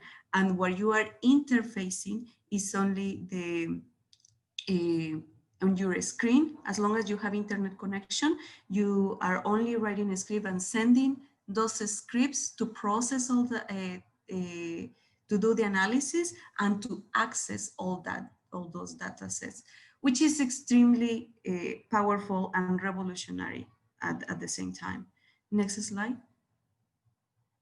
And because of that, for example, we are asking different questions now because we can focus on change. For example, in the past, to create one land cover map, it took months or years to process all that information, you know, to create a national land cover map. And now we can do that in a few minutes. But I think that there are also several things to mention. You can fail very fast, big and fast, but you can try. There are a lot of trials and errors that you can do with GE, and I think that we are going to learn that through these 2 days. But because we have access of all this information, we can do temporal analysis, do time series analysis, which was something that Rylan and Jeff had mentioned. For example, their lab, our lab, I'm sorry, I'm also very new to the lab, so just starting with them. It has a time series analysis, which is the bulk that Jeff and Rylan mentioned before. And we are able to do this in a larger scale, or even if it's a small area, but we can talk about time series analysis because we have the whole historical archive to work with. And for example, in this animation, you can see the different course of the river, and you can map all of that. You know, in the past, maybe we will focus on the main paths of the river and just have one line for the river, but now we can see, depending upon on the season or through time, what has been and what has been the change of the river and the path of that river. Next slide, please. And also, this is also an animation. And in fact, all of these animations you can also create in Google Earth Engine, but also you can map those changes, which is something that we have focused. And I think that how land cover has been moving from one stamp type of analysis for land cover maps to time series analysis. And in addition to both, there are other algorithms that Silvia has also supported, like Codet, CCDC, Land Trender, that I think that all of that is being created because now we have all this information available in one place and platform. Next slide. And here we can also see an animation of deforestation in Rondônia in Brazil, where we can see and track the different land cover changes. You know, to create this type of animation and the imagery, first, we already saw how cloudy, particularly areas on the tropics can be, but we can select a specific, or we can create a mosaic out of multiple images, a cloud-free mosaic made out of multiple images, and have a very visualization of what is happening is in our surface. And I think that's the last one for this one. Next slide. And then Rylan is going to talk more about the API for Google Earth Engine. Thank you. Thanks, Africa. So beyond just providing access, easy access to tons of data, Earth Engine also provides you with a programming interface or API to allow you to manipulate that data in incredibly powerful ways. So most of the data comes to us as images, which are bands and pixels, plus any metadata that we associate with those images. And pretty much anything that you could think of wanting to do with these images is already built into Earth Engine. So if you want to calculate your spectral indices by doing band math, that's incredibly simple. If you want to clip an image to only look at a certain part of it, incredibly simple. If you want to apply convolutions or gradients to these images, all of this is built into Earth Engine. On top of that, we often also don't want to just look at one image at a time, but we want to look at a stack of images in the same place, or we want to look at multiple images across space and combine them in powerful ways. And this is also incredibly simple to do in Earth Engine. And we'll be teaching you how to do lots of this later on today. The second data type in Earth Engine are features, which is geometry plus metadata. So this could be you placing points on a map and associating a label with each of these points that tells you what the land cover is under that, or it could be the outline of a country or a region on the map. And again, most things that you could want to do with these geometries are built into Earth Engine. If you want to buffer them to make them larger or smaller, if you want to take the union of multiple geometries, incredibly simple, and we'll show you how to do some of this later today. As well, we often don't want to work with just a single feature at a time, and so we have feature collections where we can apply the same transformation to every one of these features all at the same time within a collection incredibly easily. And then on top of just having access to this data, Earth Engine also has built-in algorithms to process this data. So it interfaces well with TensorFlow, as I talked about earlier, but it also has built-in direct access to most classical machine learning algorithms, random forests, or vector machines, etc. And we'll show you how to use CART on the second day. But because it's a programming interface, you're not limited to just the algorithms that it has built in, but you can create your own algorithms to do pretty much anything that you want. So the third thing that Earth Engine provides is the ability to create interactive applications. So you might want to have like a forward-facing application that you allow people to interact with without having to write code. So for example, the New York Times, if you go here, has this surface water change application that allows people to interact with it online without them writing code that runs on the Earth Engine platform. There is also this climate engine where people can go in and look at different products, look at different methods of processing it, and change the time period and get a powerful map to visualize this themselves without actually having to write any code. Just more examples of that, and then time lapse, which for the last 4 minutes before the break, I'm gonna go and show you, and I would recommend, oh my gosh, technical difficulties, have fun. Well, I guess I'm not going to show that to you because it has failed me. And now I don't know where I was. This is where I was. Sorry about that. We were doing so well. I guess I'll try again. And if it doesn't work, I would recommend, yeah, so it's not going to work for me. So I'll just post this link in the chat, and I would recommend that everyone go and check this out because this is an incredibly powerful thing that Earth Engine allows you to do. And so with that, it's 9:27 for me, so we're about 3 minutes away from taking a break. So I'll pass back to Jeff. Okay, that's great. So Rylan, yep, I'll say to everybody else too, anybody who's in part 4, you can come back to the home page, and we will we'll leave from that home page right after this little break. We're going to take a 10-minute break from 9:30 to 9:40. If you're in a different time zone, from whatever it is, 30 to 10 minutes from now. And we will reconvene with Earth Engine 101. You will, if you want to click there to start, the first thing it will say, actually, Rylan, why don't you click there now on document. So this is what we're going to do. We're going to go to the document. And if you go to section 00, it says go to the Earth Engine site. This is maybe a good way to make sure that you can get logged in. You click there on code.earthengine.google.com.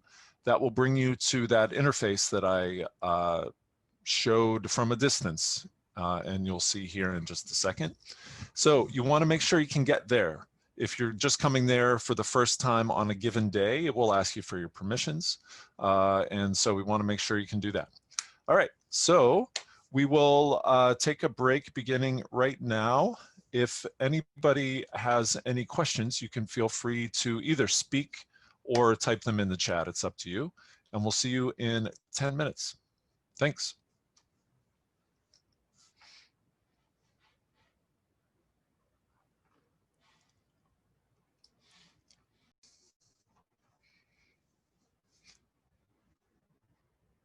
Okay, hi everyone.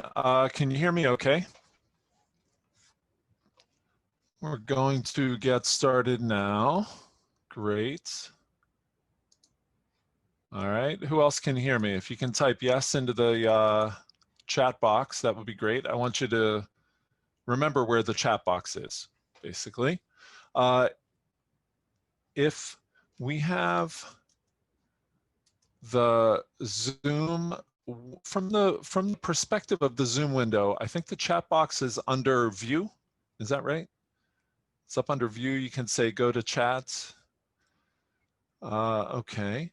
So I'm wondering, is anybody having any trouble with the interpretation mechanism? Is that working okay? Want to know if that is working all right?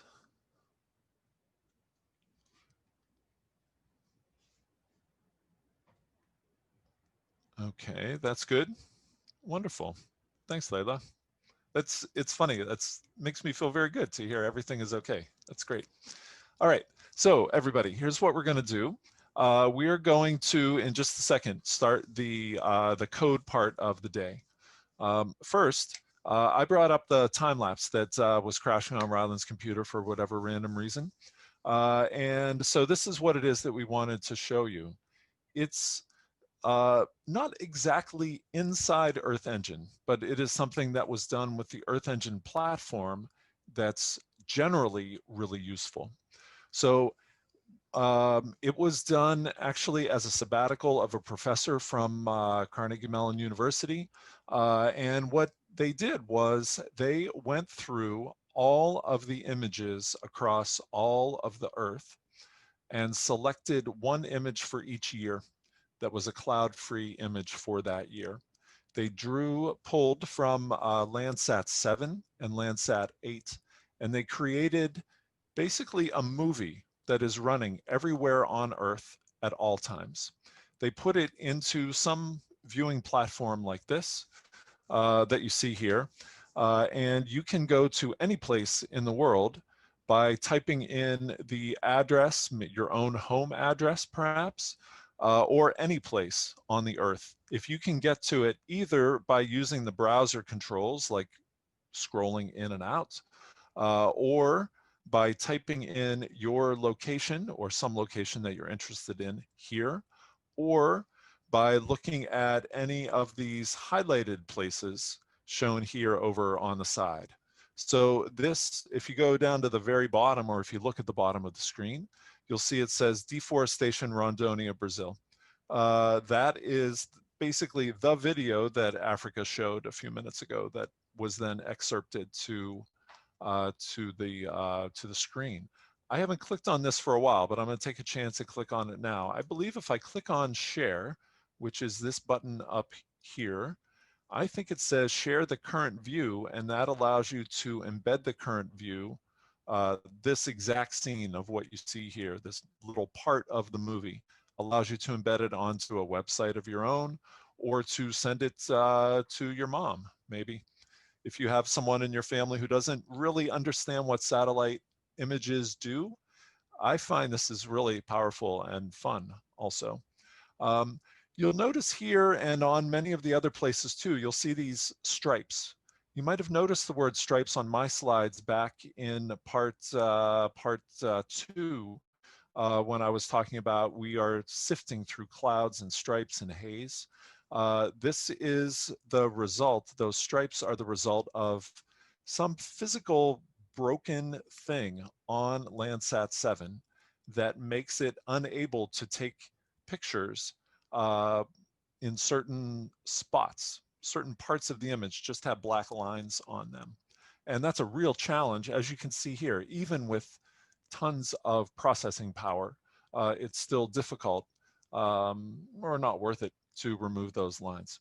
So I will now close this tab of time lapse, and that will then go there. And now we'll go back to part 5. So let me ask, can everybody see the text that is over on the left side? You should see a screen that is in 2 parts. Can you see that in 2 parts? Hopefully. Somebody or other could type in the chat to say, yes, I do see it. Thanks, Raphael. That's awesome. Thanks, Angela. That's great. And so what I will do next is I'm going to turn off my video for this next part, because where I live, the bandwidth is not very good. 10 houses away, the bandwidth is amazing. But in my own particular house, the bandwidth is not very good. All right. So let me now ask, who has been able to get to the Earth Engine site? I'll ask first if you have, say yes if you are at the Earth Engine site or able to get to it, and no if you are not able to get to it. So could you type that, please?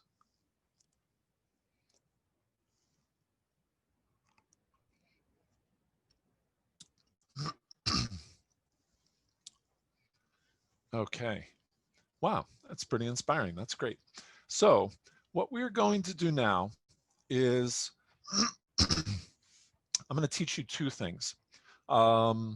Teach you what JavaScript is, and teach you also how JavaScript interacts with the platform of Earth Engine. When we say interacts with the platform of Earth Engine, what we mean is we're really going to run programs on Google's servers. That's why we all need to have a login, because they have people who try to hack into their servers constantly. Apparently, there even is a person somewhere on Earth who has an obsession with hacking into Google Earth Engine in particular, and he really bothers them quite often. What I will do first is I'm going to make this a little bit bigger and just show you around. Okay. So what you see is three big panels. I'm going to move this a little bit to the right. What you see is 3 big panels: the left panel, the right panel, and the middle panel. The left panel holds your scripts, and it also holds examples at the bottom. So these scripts that are here, these are scripts that have been written by my lab.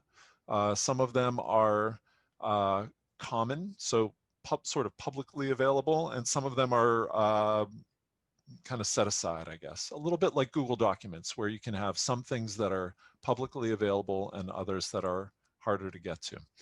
You have the ability to share repositories with other people, as you'll see here where it says writer. I'm the writer of 7. I'm the reader of some other repositories. I'm a reader of 16 repositories. That's whoever this user is. You can see your username up here in the upper right. Then down lower, you'll see a thing called examples.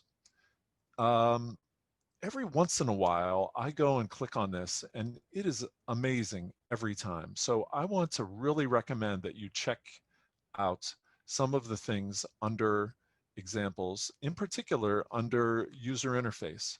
I think that one of the slides that Ryland showed with the charts came from this example here. There are also demonstrations. Here's a classification of Egypt. And if you click here, I'm going to take a chance and click here. In general, it's very bad idea to click on something without having already clicked on it in practice at your house. But I mentioned that we're going to make, on purpose, a lot of mistakes, and so maybe this is a mistake, but I think it worked out pretty well. This is the code. We're going to walk you through the code here in just a minute once I stop this intro. These parts will not make perfect sense to you by the end, but a lot of the parts will. This thing that says map.addLayer, you're going to understand what that is in about 20 minutes. All right. This thing of an image collection, you'll understand that as well. You'll understand it tomorrow for sure, and you'll probably understand it today. So what I will do now is I'm going to click Reset, and Reset, I believe, clears the script. I sure don't click that very often, but what it does is it clears the script. It clears the console, I think, also. And what we will do is then I'll show you how to work through the console. All right, I have a Zoom window that I need to move off of my screen over there. Okay, so I'm going to go back to making this small, half screen. Let's see, just hang on one second, everybody. There, that should be small. Okay, so you should now see three panels. If I move this all the way over, now I just have 2 panels. It's a little cleaner. So let's go to section 0. I label it as section 0 because you'll see either now or sometime in the future that there are 2 different kinds of programming languages. One of them uses counts from the number 1, like we do in regular counting, and others count from 0. Earth Engine uses JavaScript. JavaScript starts with 0. So if you want to get the first item in a list, as we'll do in just a second, we're going to get the 0th item. I don't know how that is interpreted, but I'd be real curious during the break to find out how you say the 0th item. What we're going to do first is we're now going to take this print command, and here where it says print hello world, and we're going to take it over to here. I just did a simple copy paste, just like you do if you're trying to paste text in a Word document or something. And I'm going to say print hello world. I'm going to push the button run, and I'm going to look to see, here's the button run right here, almost in the middle of the top of the screen. And I'm going to push that button, and it is going to write this hello world onto the screen. So before we go too far, I want to find out whether everybody can do that or not. So if you can do that, please say okay or yes. That would be great, just to make sure that that part is successful. Now, again, if you have any questions, it's going to get more complicated than this as we go. But as you have more questions, you can please just ask them. And this is the part especially where we think we might end up taking you into the rooms. Okay, so you found the run button and you pushed it. So that's the first output of your first piece of JavaScript code. This term, hello world, is a famous term within computer science. It comes from a book, maybe 1990, I can't remember, long time ago. And that is kind of famous for the first thing you do in a new programming language. You must sort of, for fun, type in hello world. Now we're going to use variables. I'm going to go now and copy and paste here, var, the answer equals 42. What that does is I'm going to push run. It doesn't really look different, but there is now a number stored in memory, and that number is a single item. I think of it as it's a box with one thing in it, and the thing that it has in it is the number 42. Next, we will take a string object. All right. We will take the string object. Yeah, somebody wrote, I didn't know that story. Thanks for sharing it. Hello world. If you want to see something amazing, you can search for how to say hello world in every computer language. There is a hello world page that somebody just compiled in hundreds and hundreds of languages. It's kind of, well, it's people with a lot of time, probably no kids who do this kind of stuff. All right, so here we're making a string. This string is called my variable, and that string contains a string, which is a series of letters in a particular order. And it is I and a space and an A and an M and a space and an A, etc. So this is a variable called I am a string. You delineate the string, here you can see I have just one little apostrophe. You can also have double quotes. And so if you do that, you get same kind of thing. It's no big deal. Okay. You can also, why don't we print these variables? Let's print the values of these variables. I'm going to say print my underscore variable. Now, if nothing happens when I type it, what happens is it happens if I run it. So I say print my variable. Some of the ways that this might go wrong is, suppose you forget a parenthesis. You see some things tell you that it's wrong. It says X. It says, I'm not going to run this program because the program is broken. If I push run, it says syntax error. There's an unexpected token. Actually, there's a missing token on line 7, probably character 18, I bet is maybe what that means, saying the token that I see is nothing. And when we say token, we mean like a little piece of code.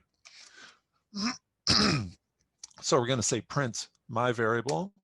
We could do the same thing, print my other variable. All right, we could do that. So now we're going to use a thing called a list. A list is pretty amazing. A list is an ordered set of things. So it's like having a bookshelf. Your bookshelf over here to my right has an ordered set of things. Those things, in this case, are books. In the case, the virtual world that we're working in here, it is a list of strings because the strings are what is delineated by these apostrophes. So we say var, my list is the list of the string eggplant and the string apple and the string wheat.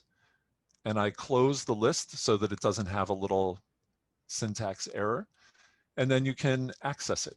So we're going to push run. And when we push run, it says, I say eggplant. I forgot what that was about. Oh, right. It's my list sub 0. That's how I say it, at least. And what that means is it's the 0th item taken from my list. When we say the 0th item, we mean the first item. The first item is the text string eggplant.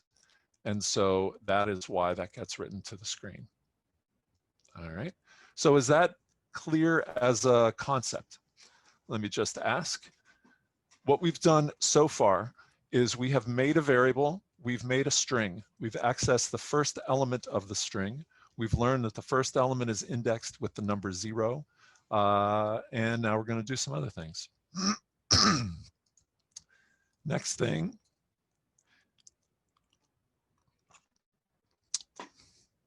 we're going to paste this dictionary. All right. This dictionary, a dictionary is a list of items that are not ordered. I mentioned earlier that my list here is eggplant, apple, and wheat. That is an ordered list. Apple is the second item. It has index 1. Here, this dictionary, I can put a little return here so that you can see the other parts of what's on this list. All right. And with that, you can see there are 3 items, 3 elements in this dictionary. The dictionary has 3 components. The first component is the food component. Of course, we could have typed anything there. Food component, color component, and a number component. Each of them has a value associated with the tag.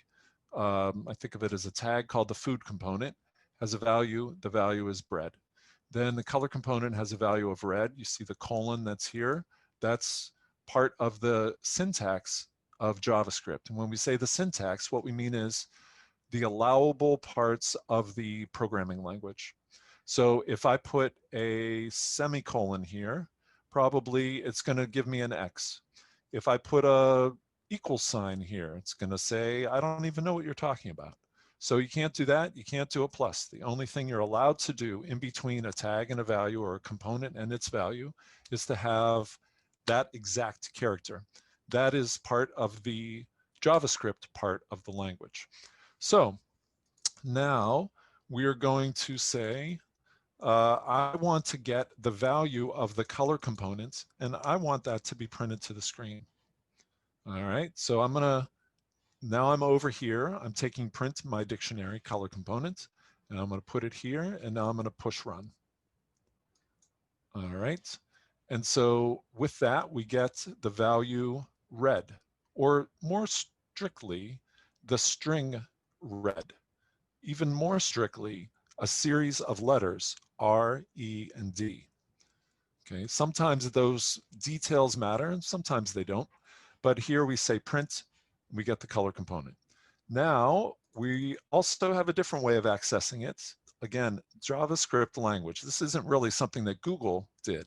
This is something, it's a programming language that Google is using to provide access to their stuff. So here's my dictionary color component. So now I want to ask you to try to get the item that has the value bread to print to the screen. So if you can try that, see if you can figure out how to get that. You can type something new. You could maybe change something here. You could change something here and see if you can get that.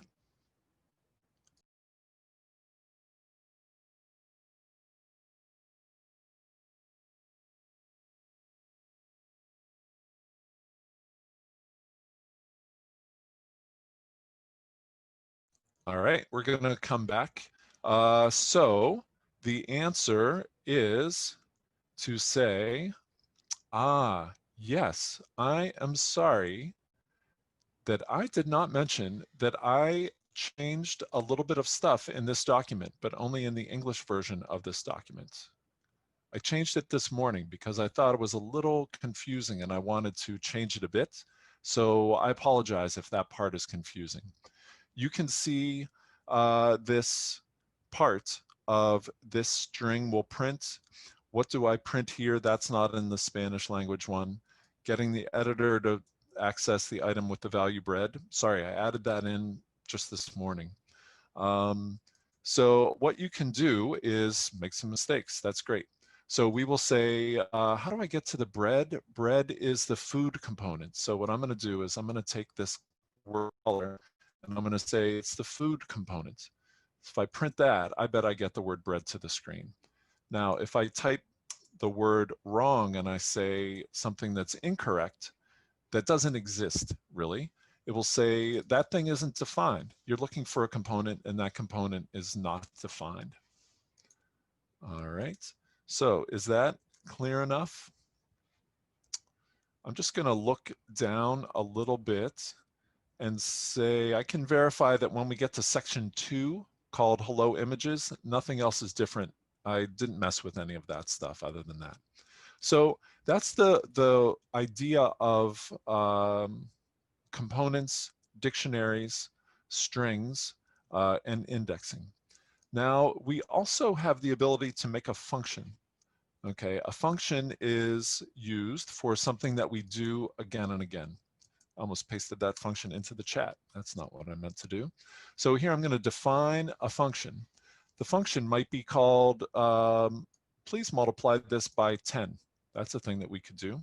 In this case, what this function does is it says, please take one parameter. I'm going to try to give you the terminology for how the interpreter, how this screen that we have here is an interpreter. Really, this specific part is an interpreter. How the interpreter processes this text.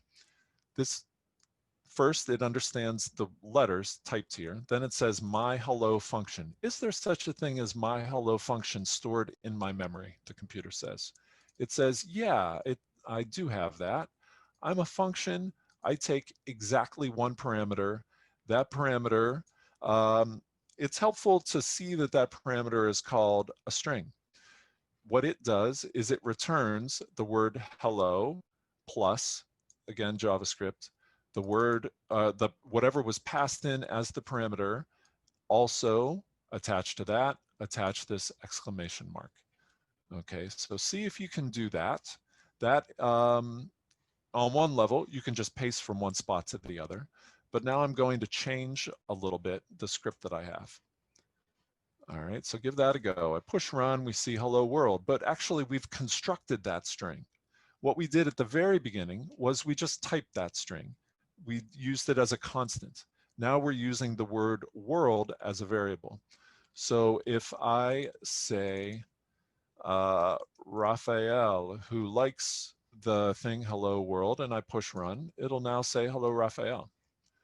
If we say world again, and I push run, now it does hello world. Okay, so does this make sense? If you could type yes or no in there, if you type no, we would like to help you. If you type yes, I would like to go a little bit faster. So I'm going to do that soon. All right. So hello GEE, that's great. That worked well.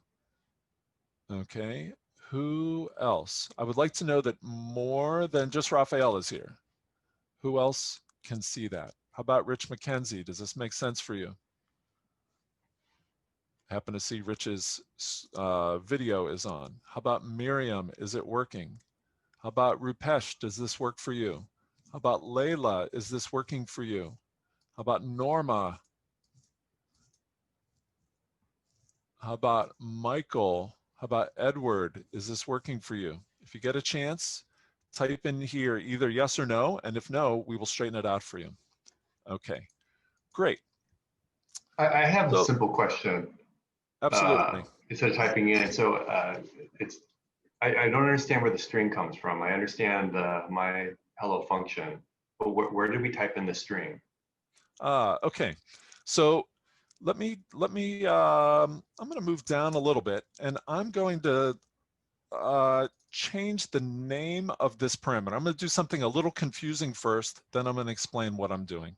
Okay, I like my variables to start with the word the string.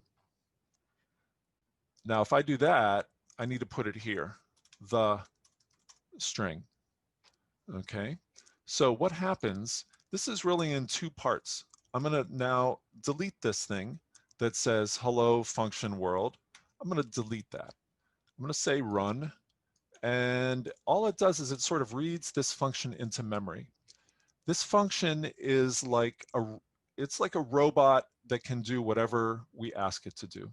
The robot can do, you give me a thing, I write hello at the front, and I give it back. That's what that function does. So we are going to call it, now I'm pasting back in that thing. So here's that a function call with a parameter. That parameter is the letters W-O-R-L-D, okay? When my hello function receives it, it says, oh, that's great. First of all, you gave me one parameter. I can deal with one parameter. That's great. What do I do with that parameter again? I return, I construct an object that is a united string, and then I return it. Let me make this a little, hopefully, clearer. If I was writing this function, I would write var the return value equals, and then I take this, because I want to build the string, I want to build this structure. The structure is simple, it's a simple string.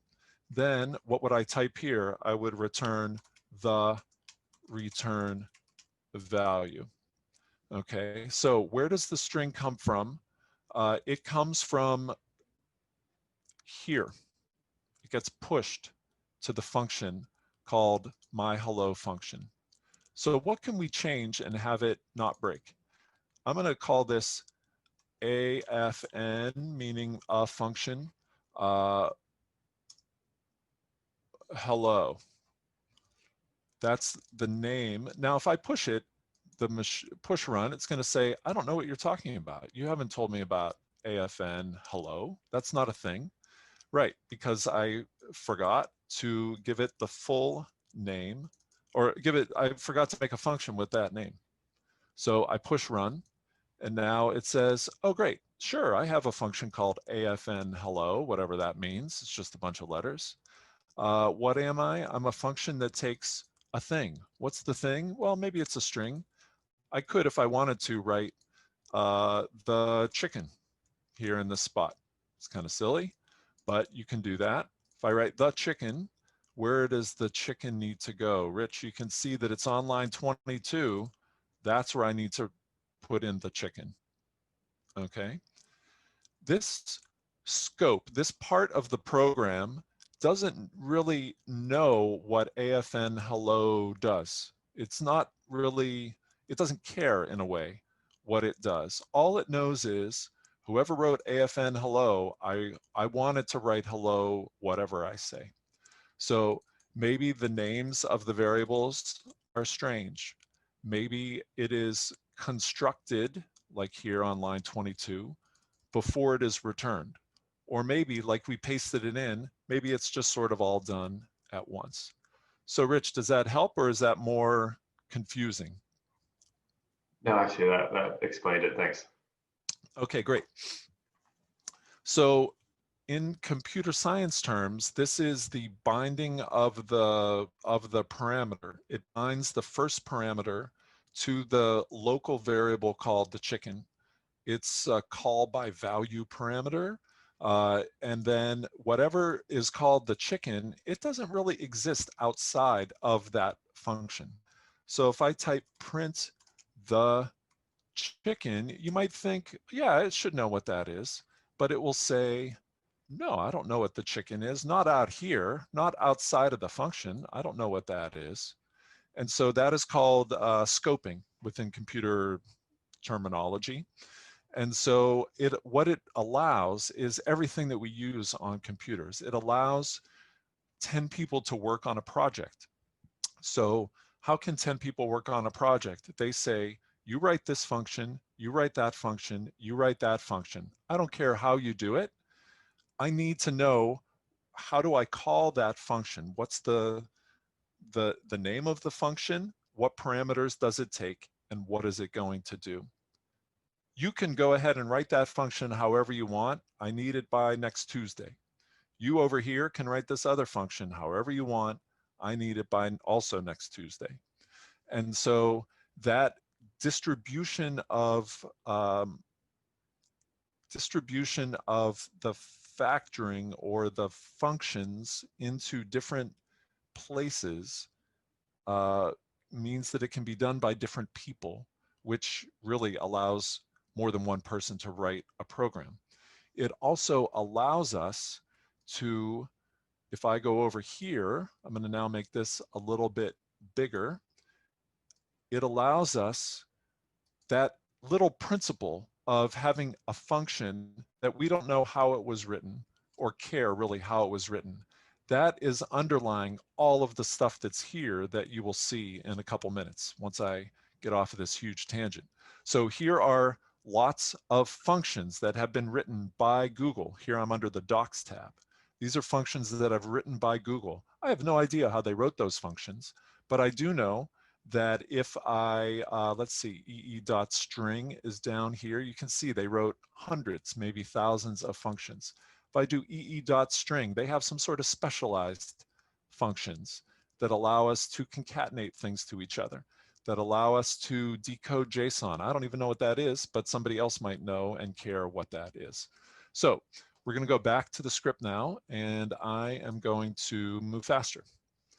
So now you have the idea, at least, of what a function is.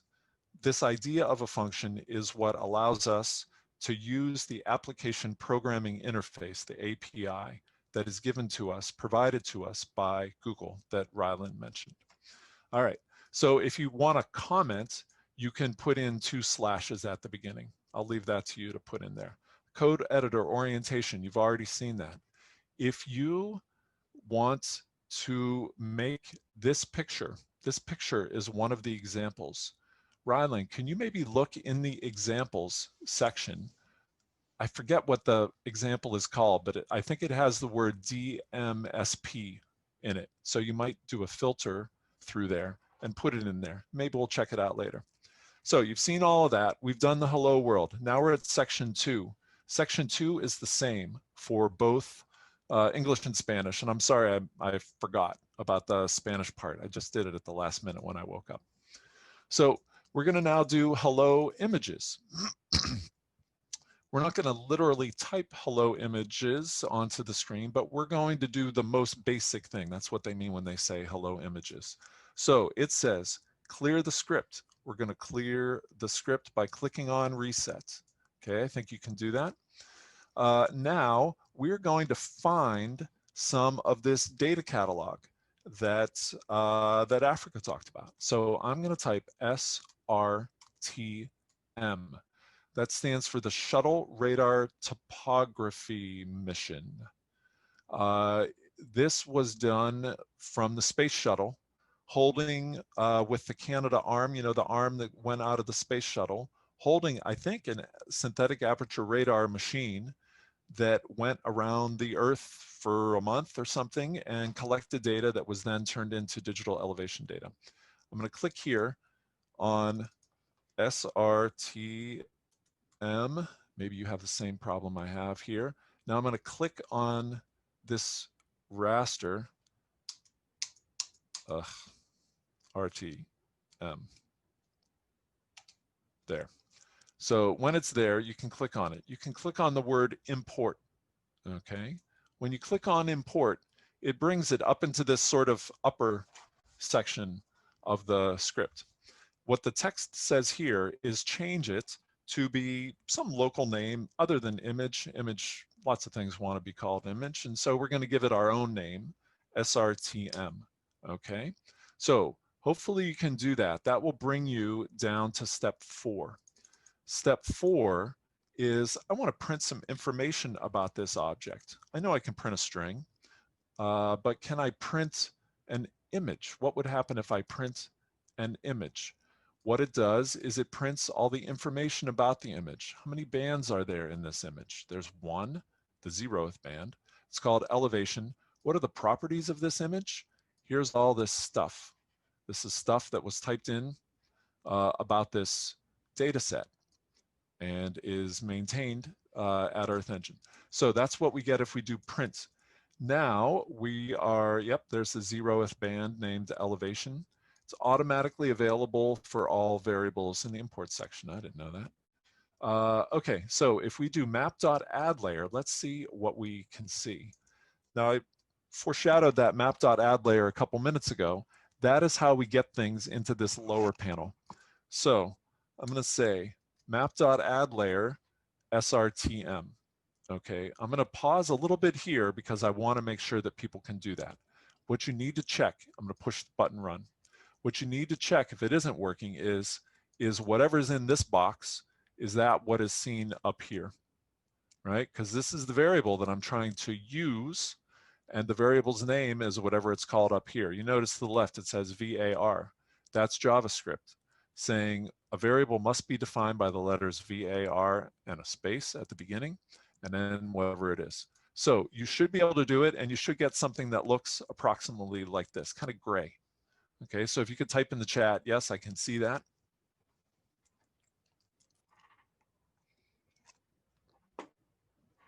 Wonderful. So why is it gray? It seems like, wow, I thought Earth Engine was great. It's only making a gray image. That's kind of crazy. How can it be so terrible? So I'm going to zoom in a little bit. You see that the layers panel draws for a minute. It's blue for a minute and then it draws. Okay, that's a choice made by the Google people. I know that this area is really mountainous. Why can't I see it? Well, I want to show you in the inspector. Let's see what the values are. I'm going to click this tab called Inspector. I'm going to click on it. What is this? 1779. Is that inches? Probably not. Is it feet? Maybe. Is it meters? Maybe. How would we find that out? We could look at the print, whatever was printed. Almost definitely it tells us what it is. So I can click anywhere on this screen, on this data layer. What happens if I click in the ocean? It says it's not there, it's masked out. That sort of doesn't exist in that spot. But back to the question of why can't I see something beautiful? So the reason is there are additional parameters that it's helpful to send to the map.addLayer function. Just like the parameter that we sent into hello world.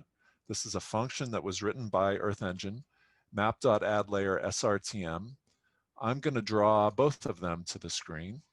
Here they both are now on the screen. The lower one is the kind of ugly one. I'll turn that off, or turn the nice one off, turn the nice one back on. And now I can see it. So what is going on here? Map.addLayer, I just pasted it, but what is it? You might want to know. It takes a variable, and optionally, it takes a dictionary. Okay, you might remember that's called a dictionary. The dictionary has, in this case, two things in it. They fit exactly the constraints that we saw earlier. There's a word, a colon, a value, and a comma. A word, a colon, a value, and a bracket to close it. This thing here closes it. Yeah, and that's a good point there with the example script. Perfect. So the linear fit, yeah, that's pretty cool. So that's really worth checking out. So thanks, Rylan, that's good. So that's what you see. If at any point you kind of get tired of pasting, or you just say, I cannot believe this guy is going this slow, you can take this code here at the bottom and you can paste it into a browser. Just like that, I'm pasting it into the browser, and it will now bring up the function that Google provides to us.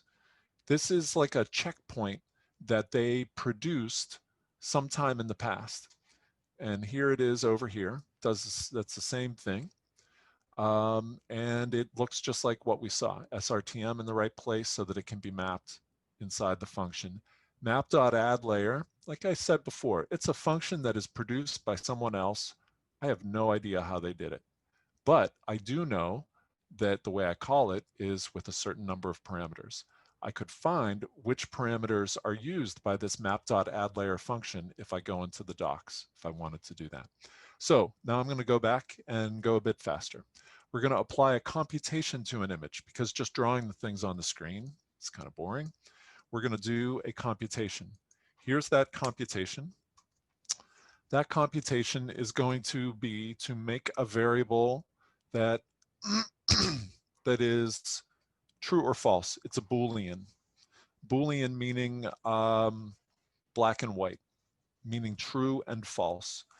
If something is true, I want it to be white. If something is false, I want it to be black. That's just by default. I could make it be green and yellow if I wanted to. I would need to learn how to do the coloring. That would go inside here, inside this empty dictionary. But we're not going to do that. We're just going to look at this. This says, I want to make a variable called high, meaning the high places. I want it to begin with the SRTM data set. I want to then use the operation called greater than. Operation called greater than is 2000. So here is above 2000 meters. That's just some text, but it helps us to know which what the units are. And so that is why it produces a layer. And that's why we get something that isn't just this grayscale image, but that it has been, a computation has been applied to that image. All right. So you can now see a little bit more about what the layers can do. If I can turn it on and off, hold on, let me put that over there. I can just simply turn it on and off. So this is a little bit like GIS. I mean, they imitate a little bit what ArcGIS does, for example, in turning on and off layers. This is the transparency or opacity of the layer. That's controlled over here. And then you can get more granularity or different things. You can do different things with this little key. I never touch that, but my students use that all the time to change what they see in the window. So let's do another computation. That is called this one. I'm just going to paste it below. Now I'm coming back over here. All right, and now that's the slope. Well, what is the slope? The slope is probably going to be in degrees, probably. I'm going to use the inspector again. Hopefully it's black, so hopefully there's some real numbers in there. Oh yeah, there's some numbers. 0.2, whatever that is. There's a number. All right, I can make this bigger and smaller. You see that the names have layer 1 and layer 2. I really don't like the value there because the slope is 0.2. It's not giving me a value that is like 0.6. That feels really strange to me. This slope is 0.27. So can anybody guess maybe what I should change this max to in order to get something that isn't black? Can anybody guess what I would want to change that to? I don't really know, but I'm going to make a guess that it used to give a number from 0 to 90, and now it gives kind of a percent. 0.2, I clicked over here. What if I click over here? 1.8. Okay, I sure didn't expect to see that number. Let's see if I say max of 2. What will that do? This is a trial and error idea that I was talking about. Now that looks really cool. So here, now we can see just by making a guess, we got something that shows us the slope. All right. This operation of slope doesn't exist only in this little area where I happen to be. But if I zoom out, now it's going to calculate the slope of every 90 meter pixel, I think it is, on the planet, all basically at the same time. So this is when it goes into that blue infrastructure and comes back. You see little tiles. When I move in and out, you'll notice things come in sections. Each one of those, I think, is a computer or a set of computers taking the command that we're giving it, which is ee.terrain.slope. You can learn about ee.terrain.slope here in the documents. Slope. There's ee.terrain.slope. If I click on it, it will tell us slope in degrees from a terrain DEM. Okay. It's weird that it goes to 2, but I'm going to take it. So now let's go back. I will make this small again.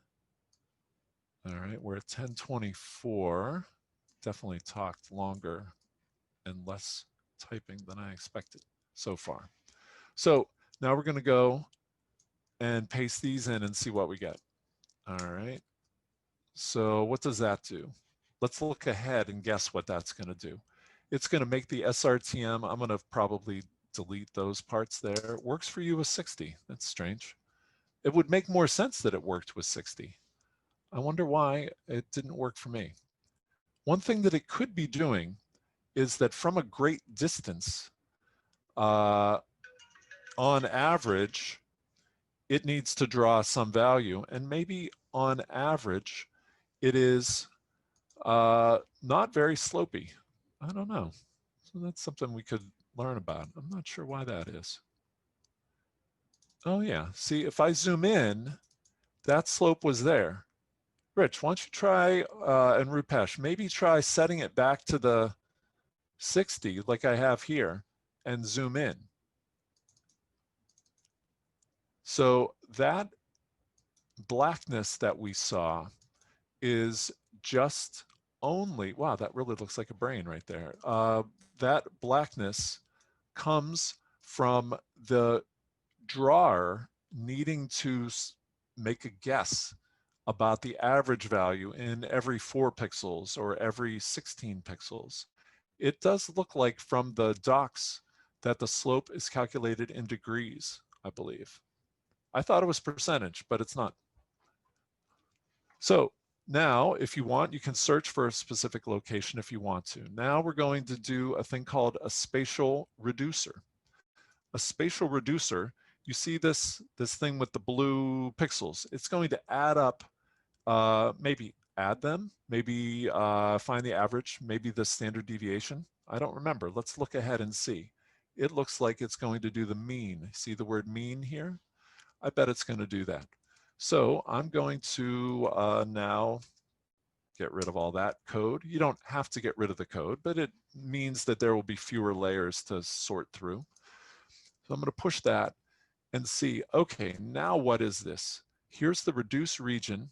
you remember that's a function call. It's the function call that's in purple. Purple is what they use in Earth Engine's interpreter to remind us that it is part of their API. It's not JavaScript. JavaScript things are shown in black and red here for the text and blue for the constants. The dictionaries don't have any special color on the brackets, but a different interpreter might have a different set of colors that they choose to use. What's the reducer that it does? It uses the reducer called mean. So probably it's the average. In fact, it is the average for sure. And what it does, it says geometry. Well, what is geometry? Geometry is not defined. Why not? It is not defined because we didn't define it.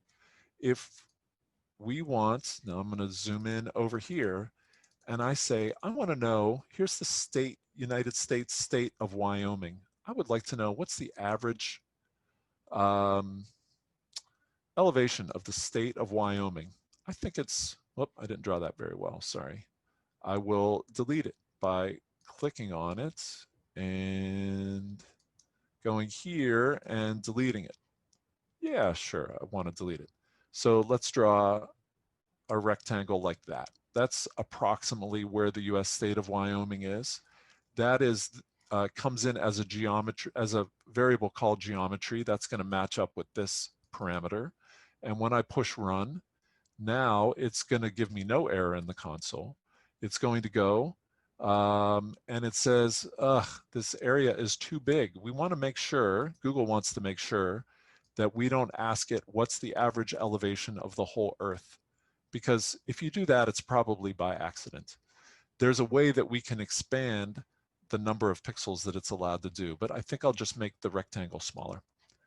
So inside that box, that gives the answer, and it's 1 something. If I make the screen bigger, you can see what it is.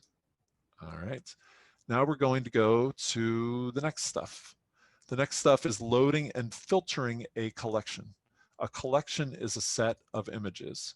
It says delete the SRTM from the import section. Okay, by rolling over it, oh yeah, there's a little garbage can over here on the left. You can see that. I'm going to delete that. I'm going to go for 2 more minutes, maybe 3 more minutes. That'll take us to 31 or 32 after. And we're going to take this here. All right, filtered, taking that. I'm going to go here. Whoops, sorry. I'm going to delete this stuff. It says, I don't know what L8 is. We need to search for Landsat 8 TOA. I say Landsat 8 TOA. Hopefully, I believe that's one of the rasters that's here.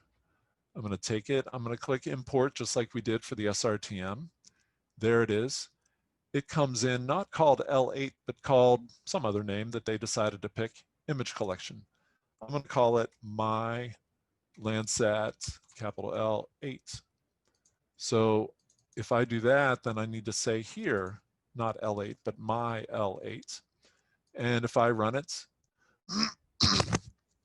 now it's going to show us all of the images.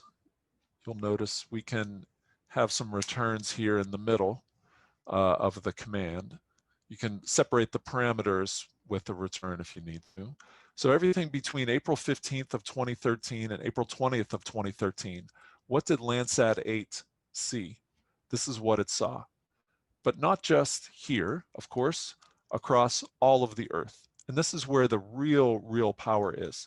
When I mentioned that I tried to do the lake project, but ran out of computing power, it was that I tried to load for a whole summer 12 of these squares onto my computer and do processing with them. Now there's 30 on the page, 50 on the page, 100 on the page now, each of those. And we're doing the, we have the ability to do the operations that I wanted to do.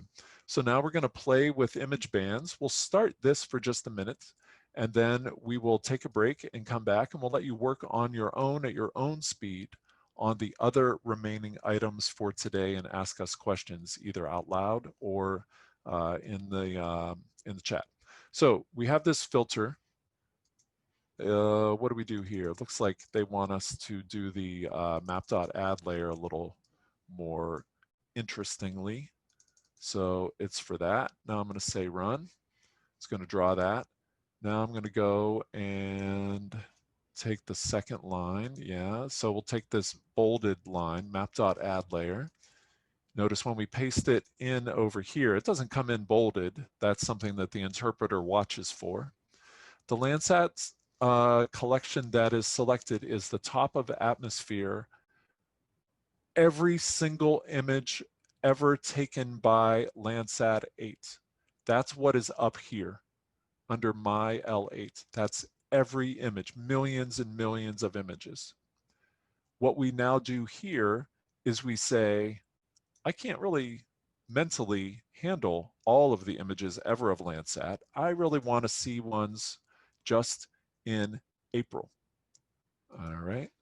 So if you click on this, you get more information. And so that's right. So formally, it is Landsat 8 collection 1, tier 1, top of atmosphere reflectance value. It's 1 million images or more. We are viewing them in a matter of seconds on the screen. We're really viewing a representation of them. So where I'll finish now is I'm going to click on the inspector and ask, what is underneath one of these pixels? I always want to scroll with the wheel, but it reminds us that we want to zoom in. Okay, I'm just going to go to a kind of reddish place and ask, what is at this place? If I push this button, we see a lot of information. I'm going to now make the screen full size, and let's see what we have. So we have a mosaic made from this image collection. All right, and we can see a chart here. These are things that are provided to us by the program, by the interpreter. If I push on this thing again, I get those values back. The series has just one item in it because it's just from that one day in April. Okay, if I say, well, really, I want to see from 2013 to 2020, that's a day. That's going to have a lot more images in it, I think. I'm going to do that. Then I'm going to push, and then we'll take a break. All right. Now, it needs to do some more work to put that on the screen. I don't much care about what it looks like, but I'm going to push my inspector. I want to inspect how many images there are. There are 276 images underneath my cursor now. They're not all drawn to the screen by convenience, because that would be crazy. It's just the top one, the most recent one, or maybe the oldest one or the other. I can't remember, but we could learn if we looked up map.add layer, we could learn that in the docs section. So there are 276 images. Well, what does that look like? If we had here the series, that's what it looks like. Now, any of you who have seen a time series of information, this is like the beginnings of seeing that time series of information. Okay, so we are going to take another little break now for a few minutes until 10:40, and then we'll come back. I will stop narrating what I'm doing and let you continue, and then you ask questions. And so you can move at whatever speed is the most convenient speed for you. We're going to go up to step 15. I'll tell you more about that at 10:40. All right, thanks very much. So we are, oh wait, maybe one more minute to 10:42 to start again.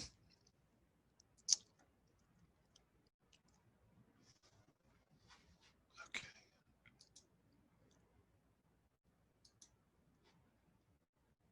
Okay.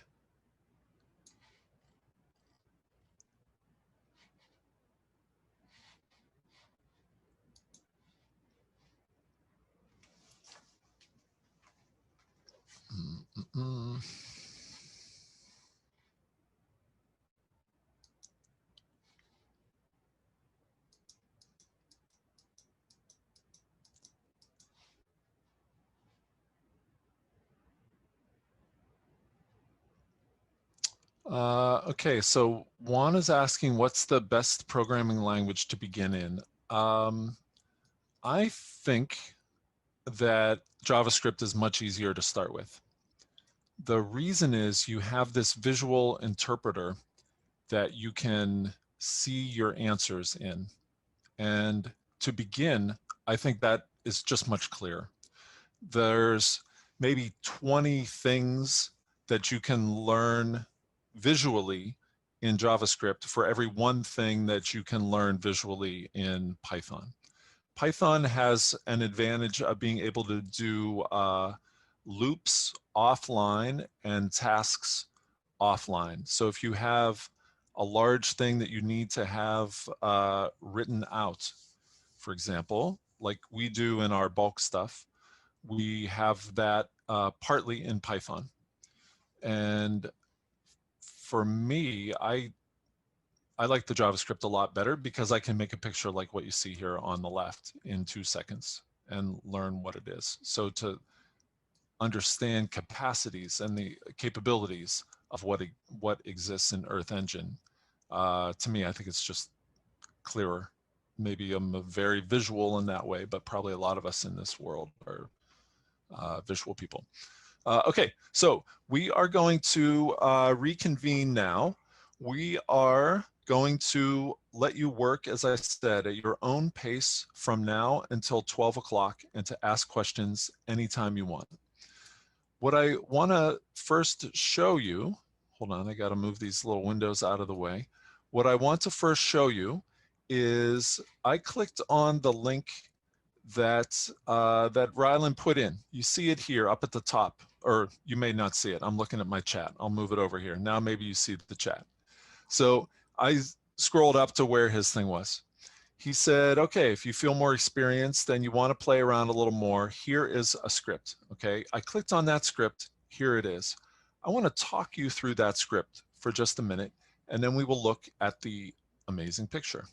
So this script is 24 lines long, and it does what would take your computer a month or something to do. It would be maybe a year of processing to do it because we would need to download all the data first if we were just doing it on our own computer.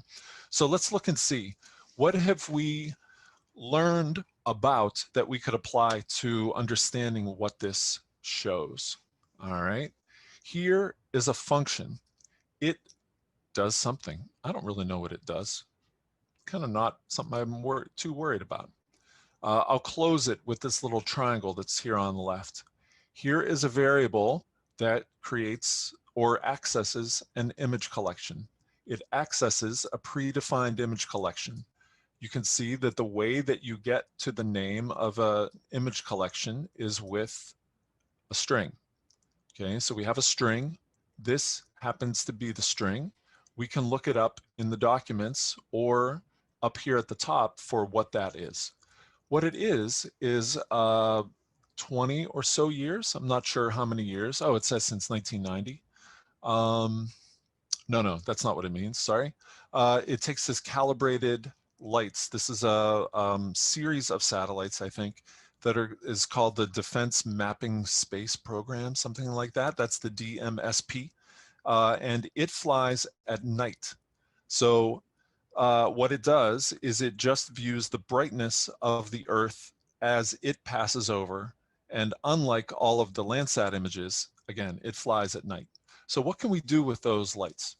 We could look over a very long time and try to understand what is the brightness change. Has the brightness changed on the Earth, or is it just kind of stable? Over a week-long period, it's probably stable. Over a month, it's maybe stable, but maybe over 20 years, it's not stable. So we can click, just like we did on the inspector, we can click on any one of these pixels. I'm going to try to get approximately a red pixel. Well, I didn't get just one pixel. You can see here it says 10 kilometers per pixel. The trend, I don't know why it did that. I'm going to maybe zoom in a little bit more. We'll go in here. And if I push here, there. So here you can see these are probably cities. The cities are blue. I don't remember what the blue is. The trend is in red and blue. The brightness is in green.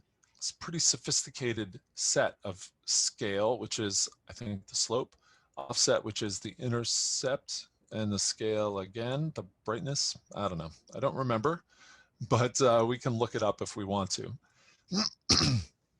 It comes from code that you can now read. Even if you couldn't write it, you could read it, I think. You can look at it and see, okay, they get an image collection. What are they doing? They're selecting one band from the image collection. You might not know that first, but if I say it, maybe that makes sense. Then we are going to repeatedly call a function called create time band. Here's that function.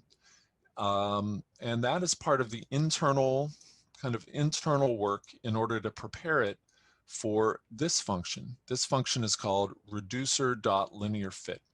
So what it does is it takes all of this collection and it draws a regression line through it, a straight regression line through it. So if the brightness goes up, it's going to make a line, well, for me at least, like this. I can't tell if it's mirrored or not. It's going to go one direction if it's increasing, another direction if it's decreasing. All right, so this particular pixel that I clicked on, it looks like it is probably, this number is negative, so probably that means it's set up so that negative is for a decreasing amount of brightness in that particular pixel over whatever the time frame is that we gave it. And so that is what we can see, where we say map.add layer, same stuff. Here's that dictionary 0 to 63. We can look up, learn why the number is 63, why, sort of why that's a good range. And it's for the same reason as when we drew the elevation with default parameters, you couldn't really see it. And so you learn a little more about what the range of the response is, and then you can change it so that it looks better. This other function called set center, if I click, it does go to that same place. All right, if I move over here and I try to run it, it comes back to the same place each time. Why is it doing that? It is doing that because that is what set center does. We can look here and we can see set center, because I would like to know whether the latitude or the longitude is first with this 30 and 45. It seems like it's about 45 is the latitude, but maybe not. So here's the longitude. It says set center takes as the parameters. If we go back to the question that Rich asked, where is it getting the longitude? We're sending it. Where is it getting the latitude? We're sending it. What are the values that we're sending for here? 30 and 45. So I remember we have a bunch of people from Costa Rica. So does anybody know what's the latitude and longitude of where you are in Costa Rica?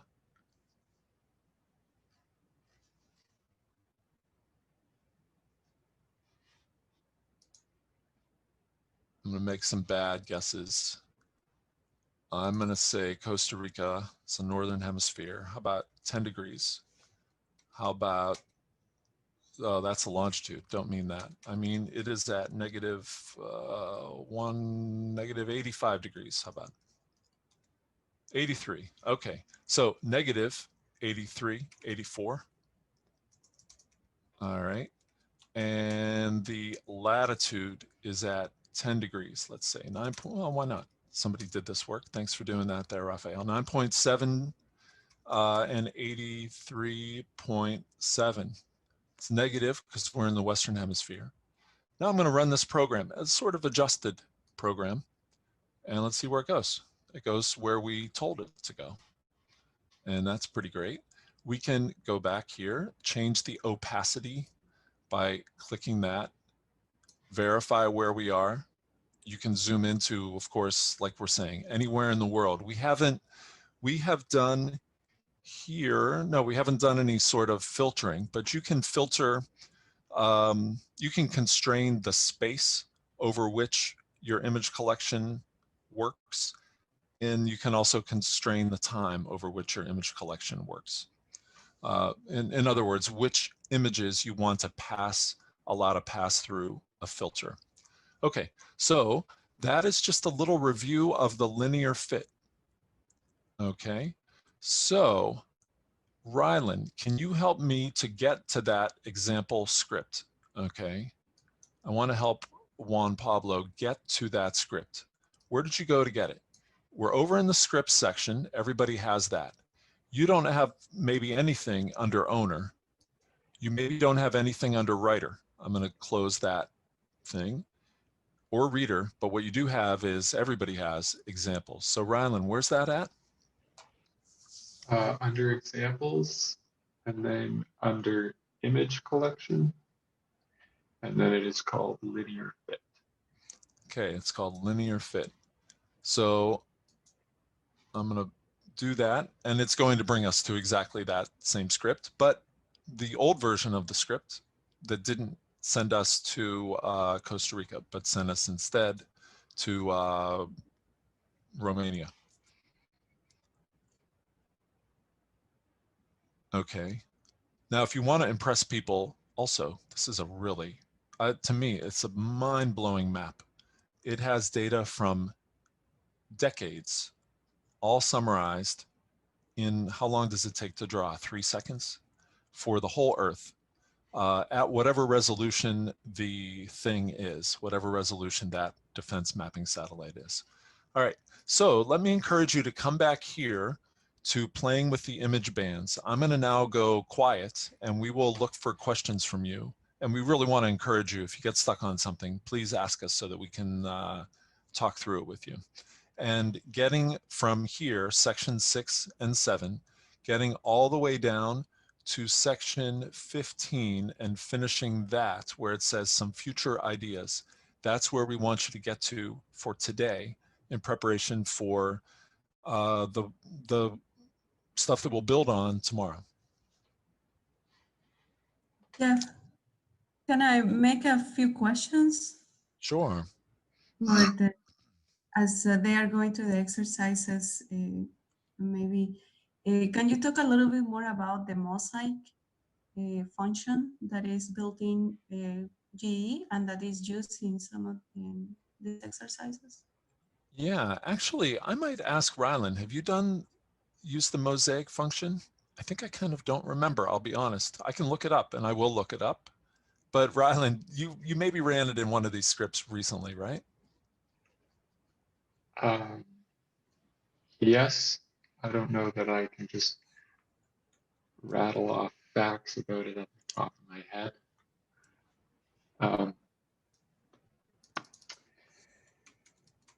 I believe it takes an image collection, and then instead of just displaying a single image, it creates a mosaic of all the most recent images overlapped to cover a larger area. But I could be wrong. Yeah, so I'm looking now in the, do I still have the screen shared? No. Yes. Is the screen still shared? Oh, it is? Mm-hmm. Yeah, okay, thanks, sorry. So this is a great example, really. Africa asked, what does the mosaic image, what does mosaic do? I don't know, I'm gonna look it up. I know it's a function. I go here to the docs, I type mosaic. It occurs in 2 places. It is a function that exists on one image type. That's what this thing in bold means to me, an image collection. If I have an image collection, I can write dot mosaic, okay? And what does mosaic do? It composites all of the images in a collection using the mask. A mask is another level of thing that we can talk about in the future. But I believe that it does take the top one, whatever the top means. It doesn't take the best one. It's not like searching for a green one or something, or a nice pixel. It takes either the most recent or the earliest, or the earliest. What does it return? It returns a single image. So it's a way of compressing an image collection down to one single image for you to then do image operations on, like map.addLayer and the other 50 things that can happen with an image. All right, Africa, did you have a second one, or because I definitely didn't know the answer to that one. Anyway, I just yeah, like haven't done Mosaic for so long. It's funny. that there are these built-in functions in GE that I don't know if you call them black boxes, but they kind of are, and maybe there is some documentation somewhere, but they're very useful at the same time. But sometimes these questions may pop up, and sure, like I am chatting with Armando, who is using the mosaic step, that is following the mosaic step right now, and is now finding images for the time frame. But I think is at the Zoom, one thing at the Zoom that is working, that is still processing, because imagine to work for, I don't know what is the time window that he's looking into, but for whole Central America, that definitely would take some time. And the other thing, it could be depending upon of the parameterization of how mosaic is working. But it's very neat that we can create a mosaic image calling just a function at the same time. It is. So for this, I would bet that there are no images to Mosaic, like I think, like you said. Either the window is too narrow, or well, or there are no images in that part of that collection that you have filtered for some reason. One thing I believe is still true is that images that are 100% cloudy are not really accessible here. They only put them in if there are some non-cloudy pixels. I think that's still true, but I'm not sure. So most likely that is that's what's going on. Mm-hmm. But yeah, for sure, if you expand the time window, most likely you will get your mosaic over the area of interest.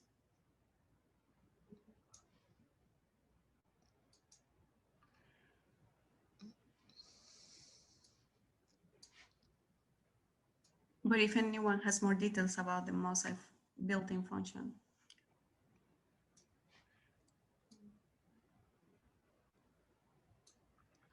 So one thing that we can do that we've done without really pointing it out is we can send scripts to each other. So I'm going to ask Armando to do what I'm going to show, which is to send us a link to your script. Okay, that is here under get link. Okay, so you have some code. I want somebody else to do the thing that I'm doing to help me. So I'm going to push get link. I think the triangle, I can't remember. Nah, I think you push this now. And then over here, here's the code, a link to the code. And then you click copy link and you paste it in. That is what, that's what Ryland did to send us the DMSP lights. Okay, he went to that example, clicked on get link, and pasted it into the chat. So Armando, why don't you paste yours into the chat? Because it's going to bother me otherwise. Great. So what that, if you don't mind, I'm going to now put that in here. And for me, somehow, it takes a while.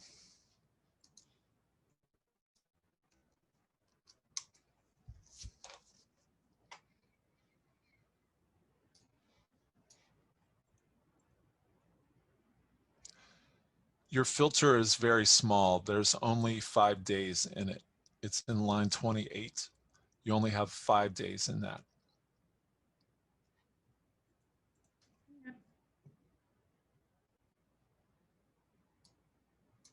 So if you were to change that to 16 and then do your mosaic, I guess I don't see the mosaic command, but it's in here somewhere.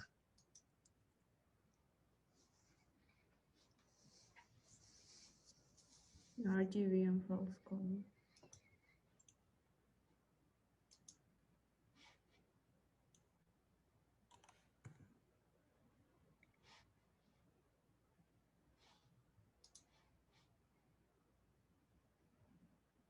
Yeah. Add several months and you will get cloudy. Yeah, so if you are looking at the screen there, Armando, you can do it or you can look at the screen here. What I did was I changed the latter half, the last date. I changed it to 2016 just to see if there was what was wrong. And so then it gets you to the thing that you want for this particular square that you have. And maybe also another thing worth to mention is that again, tomorrow we are going to see how to build a mosaic where you actually select the parameters of that mosaic, like the time frame and the clouds, percentage, etc. Or you can use the built-in options too. Okay.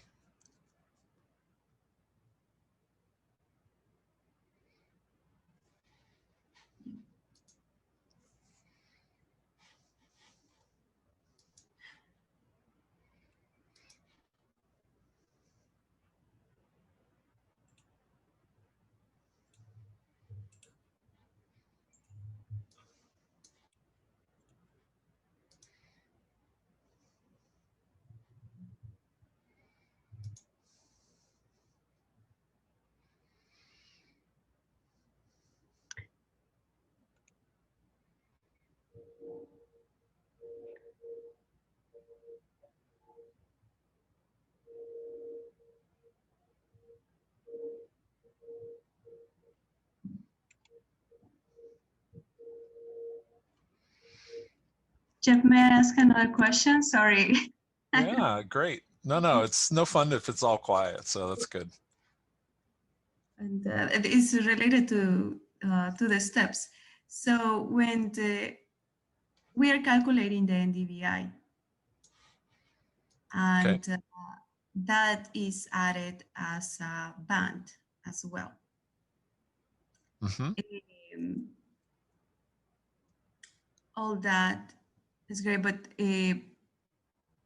we can name that band, right? And then I see that there is a default name that contains the NDVI value in the final image collection, or the final image collection.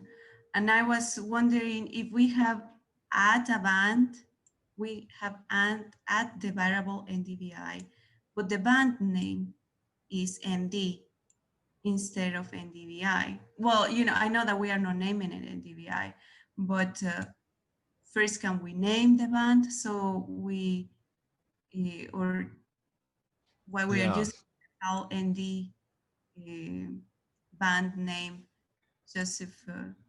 Yeah, sure. So I'll paste that link from that section. So I'm going to section 9. And is in this part, is that the, like this area here? Is that where you mean? I'm not sure because I don't see the ND. I know what you're referring to, but I don't see the ND part here. Then when you run this and you run it, and then when you are checking the results, and we see the NDVI value added as a band. Okay. Yeah, sure. So I'm gonna do this, click there. So it has a band, right? So the normalized, so what's going on then is I'm gonna work backwards from the bottom. Okay, the bottom, that made this thing be on the screen. So add layer NDVI, it does that. That's what wrote NDVI on the screen, or made it and put it here. I would like it to not be a band called ND, but a band called something else. So how did NDVI get created? It got created by this function, image.normalized difference. So it must be that normalized difference, as part of its functionality, returns an image with one band, and that band is called ND. Okay, so we know that's true. I think it's probably typed in the document there. All right, so let's just look. Normalized difference. Okay. So it doesn't specifically mention that it returns it with that name. I was wondering if it might. It doesn't. But what that allows us to do is to say, okay, so I have an image. Really, my question isn't about NDVI. My question is about renaming the band. So let's see if we can find that. So we're going to go here. Then it returned an image. So here's ee.image. Can I find anything that helps me to rename a thing, a band? So let's look. Cosine, oh my gosh. Array length, that doesn't sound right at all. Convolve, that sounds like a big mess. Focal median, it's not what I mean. Maybe under rename, let's look and see. Here's a thing called rename. That rename renames the band of an image. That's perfect. What does it take? It takes a list. The list is going to be the name of the band. What must it be inside? It must be a string. The string, or the number of items of the names of the bands, has to match the number of bands in the image. So what we can do is we can say it a number of different ways, but what I would do first, I would say, I wonder if this will work. Var new namer, new name equals ndvi dot rename parentheses bracket, then let's call it Africa. All right, so that is how that's gonna work. So what I would first do, I would push the button, then I would hit the inspector. I would say, wait, it still has the same name, but it's simply because I didn't actually draw this thing called new name onto the screen. So let's add that on. And we would do that, map.addLayer. New name is the thing that I want. So this is going back to Rich's question of how does map.addLayer know what I'm pushing to it? Well, I send it here. That's the variable it needs in order to know what to draw. So my hope is that new name, so newly named layer. All right, so we say run. Then we push the thing in the inspector. So now this newly named layer will have that as its band name. All right, I wanted to draw both of them because I wanted to make sure that it didn't give me a different value or something unexpected. It gave us the same value with a new name. And where do I mess with it? I put it here. So I put it here. Because it's a string, I can also say var my new band name. I would actually type it like this: capital new, capital band, capital name equals Africa. And then I would take this and put it there. Probably by mistake, I would do this first. Then, whoops, then when we look in the newly named layer, we would say, wait, my newly named layer is actually called my new band name. I didn't mean to do that. I meant for it to get the value of this variable that had the word Africa in it. So then I look and I say, oh, right, that was a string. Hang on. This is a variable. Now I have a list of a thing. The thing is a variable. The interpreter tries to then interpret the thing called my new band name, and then it runs properly. So this ndvi.rename will say, okay, parentheses, that's good. It's a list. I see a list. I have a thing inside. Do I know what that is? My new band name. Oh yeah, I do. It's this text called Africa. So I'm going to do that. And then when we run that, it will say Africa now inside the way that it would have before. What that allows us to do is it allows us to move these constants up to the top, the things that we need to adjust again and again, so that we don't lose them in a script that's 2,000 lines long. I've now kind of moved up that stuff that is the constant.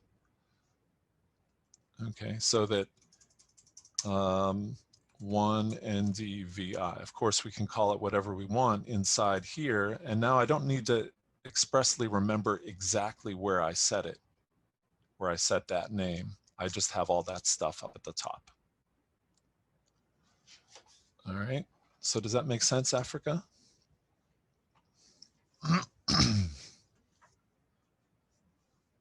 What other questions does anybody have? Let me ask Rich. I see your videos on there. You're in that beautiful kudzu area or something.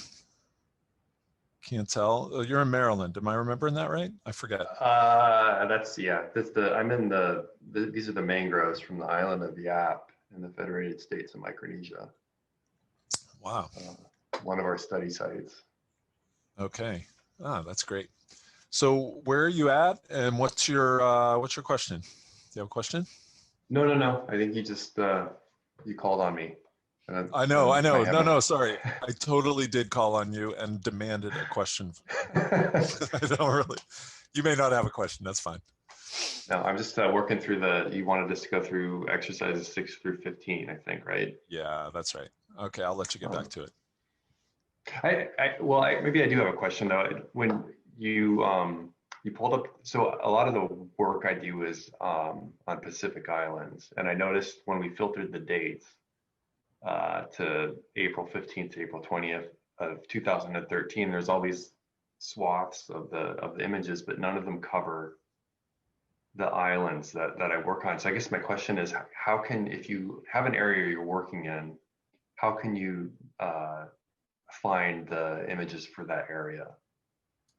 So like, for example, Yap, I don't know if there's images for that island. Okay, so let's look. I'm going to type Yap. None of these places, huh?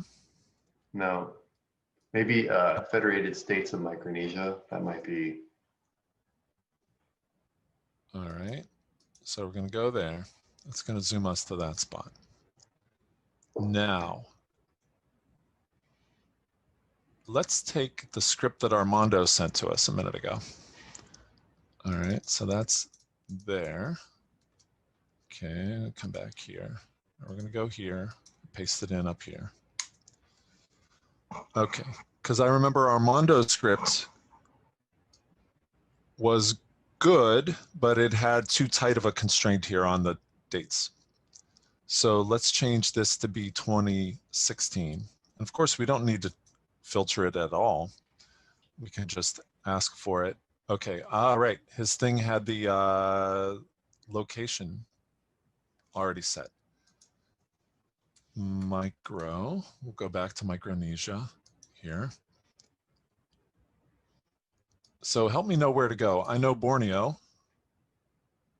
Well, Micronesia is pretty huge. Let's see, I'm trying to see your screen. Oh yeah, sorry. It would be to the east of the Philippines. Okay. There's Palau, actually. Palau is part of Micronesia right there. Okay. Oh, is that here? I can't see. I can see it. It's right. Wait, go. Oh, there's Palau. Go. Yeah. And then, yeah. I think you could use Palau as an example. I think Yap is to the north, east of there between Guam and Palau. Okay. Do you see that colonia? I do? That's Yap. It might be too small. Okay. How's that? That's it. Is that where? Wow, so you've been there? Yeah. That's amazing. Awesome. Okay. So I would like to know, like you, do we have any images there? Well, we have a thing called MyLandsat 8. Okay, so that's good. I'm going to remove these. I don't care about the elevation right now. I can guess it's pretty low. So we're going to say 13 to 16, and we're going to say run. So let's see if there's anything there in that time frame. Okay, so there is for sure. And then we're going to make the filter bigger or even take it off. Okay, but I wanted since it's here, let's look and see. Here's this red, green, and blue. Okay, so what is red, green, and blue? Red, green, and blue is for Landsat 8, bands 4, 3, and 2. We type in whatever we want here. This changes the dynamic range to draw it in. But the thing that I want to point out is there's a big line here. That's a mosaic of 2 Landsat images. So Landsat's data is provided to us in paths and rows. I don't know do those words mean anything to you yet? Yeah. Okay, so it comes in chunks, and just by chance, YAP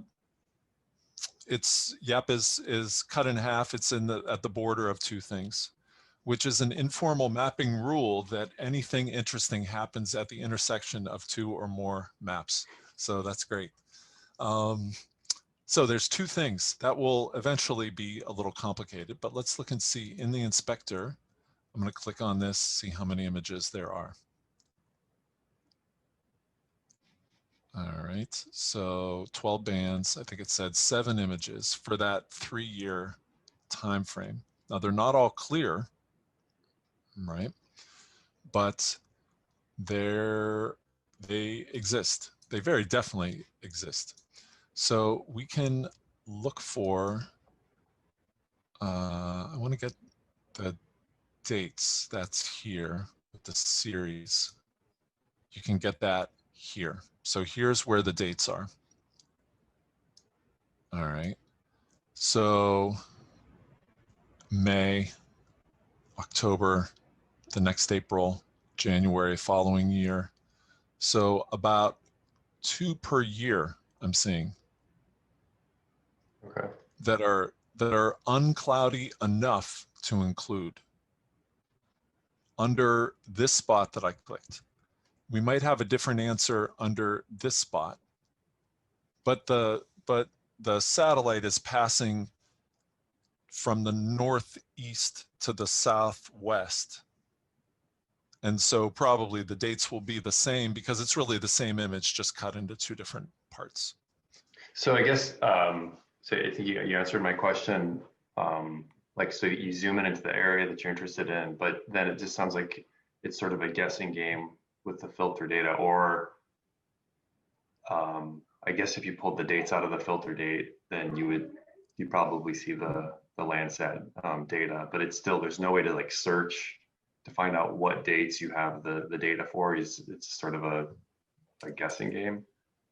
Yeah, there's no, yeah, go ahead, Rylan.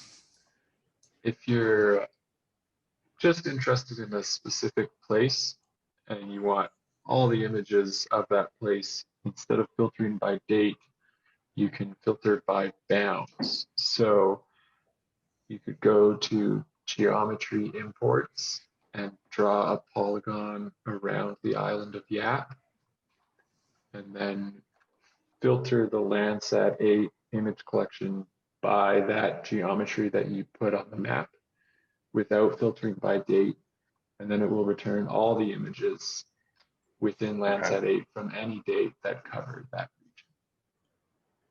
region. Okay, that's, so what you would, what's the function again? Geometry? I will, Or you, I'll type it in. thanks. Yeah, that's great. Let me show you another thing as he's pulling that up. So we had that same question in my lab. Like, I want to just count how many things there are. I maybe want to get a list of those dates into a file somewhere. And so we wrote a function called, that's inside here, image collection, count the image depth. We want to know how many images there are under a place. And so that is here somewhere. There's this thing, reducer.count. So I'm going to grab that. We're going to try to count those images. I'm going to copy this code. And this is like really in practice what we do with Earth Engine. We try to figure out if somebody has already answered that question somewhere. Here's the thing that's a little different. Count the images in a filtered collection. I'm going to look down there. This is export table, so that will get a table out to a file. I'm going to do that some other time. Get this, count the total images, come here. Go here. Okay, so now let's see. This code won't work because it doesn't have the right variable names. But here's the collection. I'm going to set this to my L8. Okay, so hopefully you're seeing me do things that are analogous to what you saw when we were teaching you just the most basic parts. So I go get this collection, .reduce, reducer count. I want to put that onto the screen. I want to select the 0th one.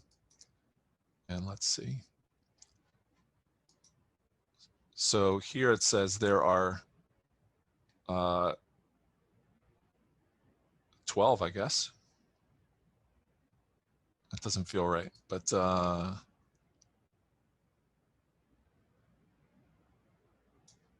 I think that's right.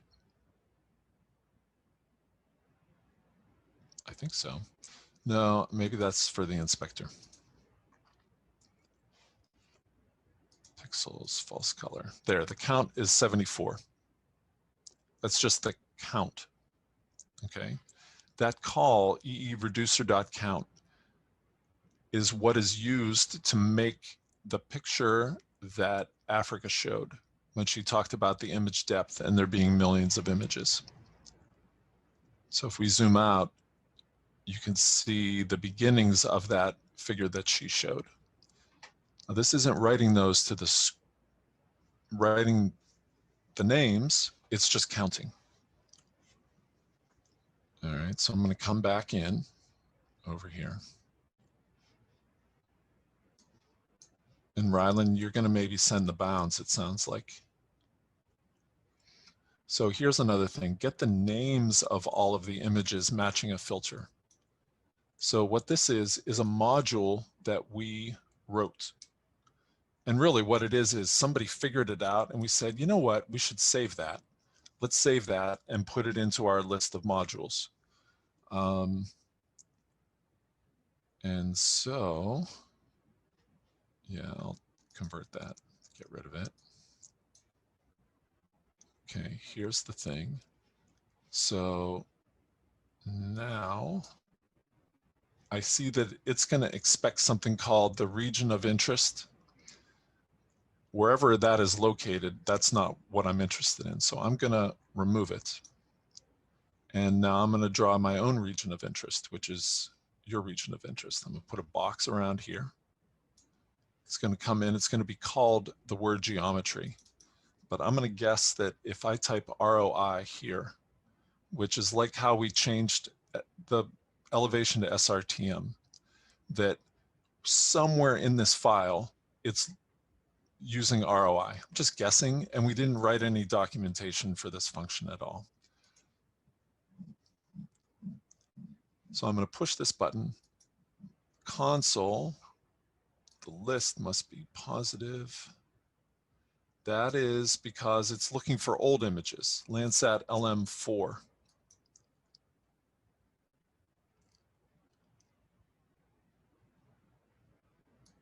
So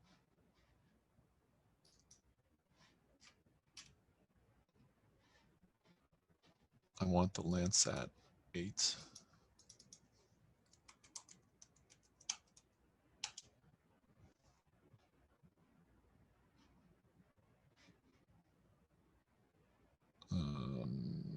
That would be good enough. All right. So now I'm going to take this and say var Landsat equals my image collection. And then that will work if we comment this out. And if I remember to change this to my image collection, MY capital I. So I'm going to try that. That worked great. So I don't know if you could see that there, Rich. So that got the same number 74, which looked like a much larger number than we had when we first looked at it. But that allows us to look a little deeper at what we have here. This is Landsat 8. I don't think it's over that constrained time. We had constrained it for a moment to 2013 to 2016. Now I'm allowing it to give images all the way from the beginning up until now. Well, when's the beginning for Landsat 8? And I'll send you this code in just a second. The beginning for Landsat 8 is 2013 in the summer. That goes from 2013 in the summer all the way up to a couple months ago. That was when the last usable image for YAP came in. Okay. Okay, great. Thank you. I hope that was helpful for other people too. I don't know if that's. Yeah, I hope so. So what I'm going to do now is I'm going to run this task, and that's going to make a file, and I'm going to send you that file. The file is the list that we see here on this page. And again, with the distributed computing, that's not quite the right word, but the distributed work, I don't really remember who wrote this or how it came to exist, but I bet it's going to write out the task if I ask it to. So it says Landsat for all images. That's probably here from run. So this is going to be rich ML8.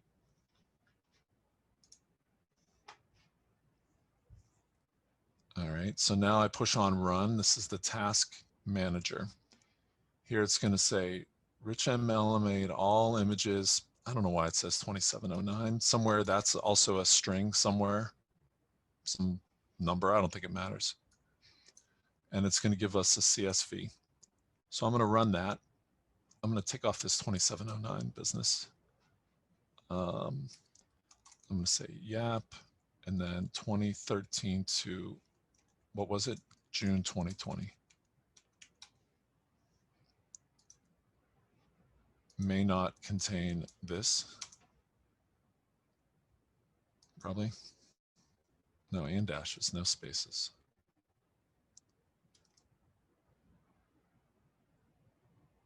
Maybe that'll work.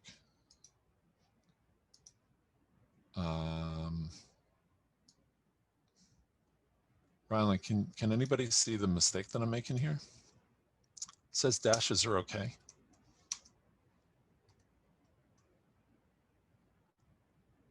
Oh, the task name up here had a space in it, not the file name, the task name. So that's going to run. What it's showing over here is how long ago I requested it. And now it's going to run, it'll run basically forever in order to do this job. Because it's making a list of 70 things, it's not going to take forever. But you might ask for a list of 150 million things, and that would take a really long time. Or in our case with the lakes, 600,000 things. So when that comes, I'll send it to you. In the meantime, I'll send you the link to that script. Thanks. Yeah, no problem. And I'll be quiet now. I'll let you get back to your thing.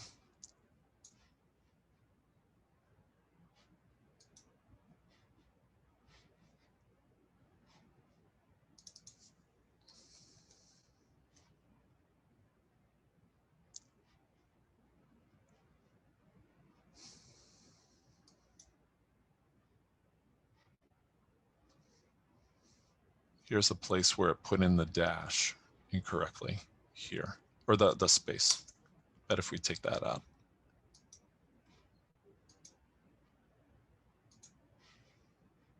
Yeah.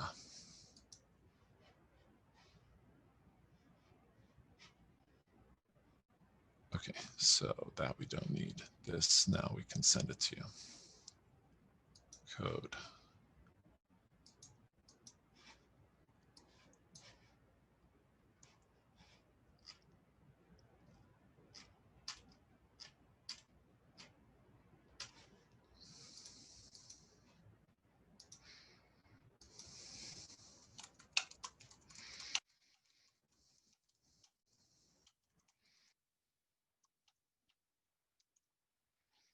I'm going to clean that up a little bit and send it to everybody actually.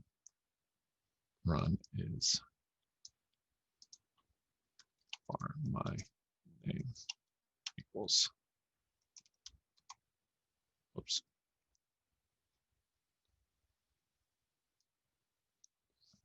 this. Plus.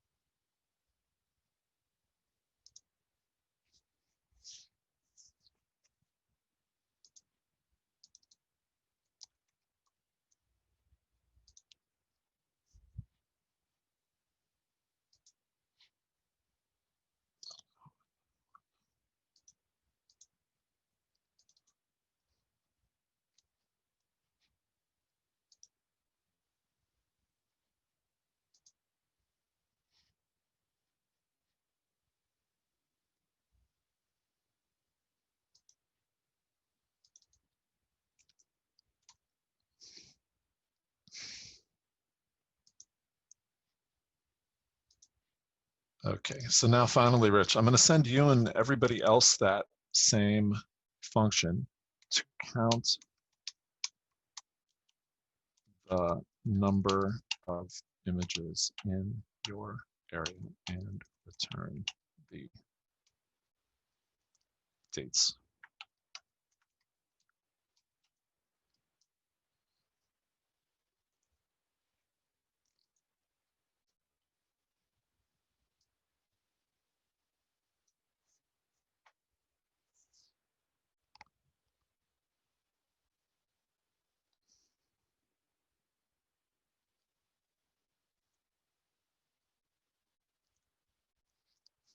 Oh, and Africa, are you talking with Juan here?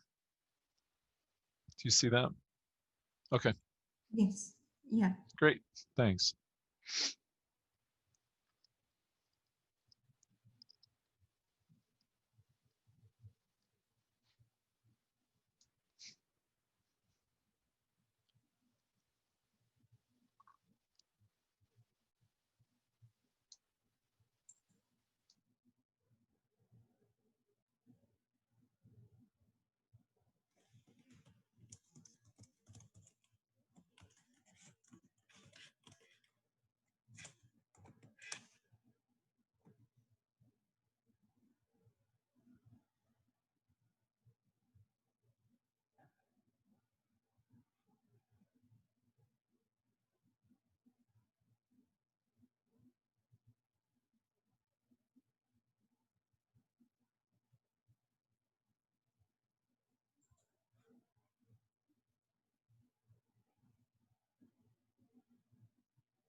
Hi, Jeff.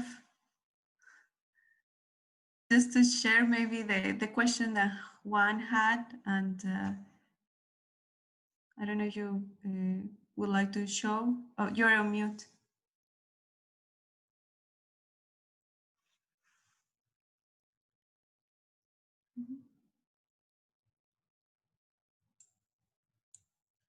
There. Okay. Yeah, go ahead. Sounds great. Yeah, it was about a suggestion for indices for burn severity or burn area. So I mentioned Morgan's paper, and I shared the link, and the index of normalized burn ratio, and that uses the near infrared bands and the SWIR band, the short infrared wavelength. And also share UN Spider link of the script, which is very advanced. It only asks for the user to select the area of interest and in geometry, and then it will run. But I know this is more of your area of expertise with the burn severity index, if you would like to talk a little bit more of that. Sure. Well, I think you point to the right place with Morgan. She's a real, turned into a real fire expert for sure. The burn ratio, I think, has been mostly developed for temperate areas. So it might or might not work right out of the box for a tropical area. And so I would, that's about all I know, really. That's all I know with a lot of confidence, I guess I'd say. I would want to look at the images and see what the values are and try to, in general, what you do is first try to find that somebody else has maybe figured it out. That's the fastest by far.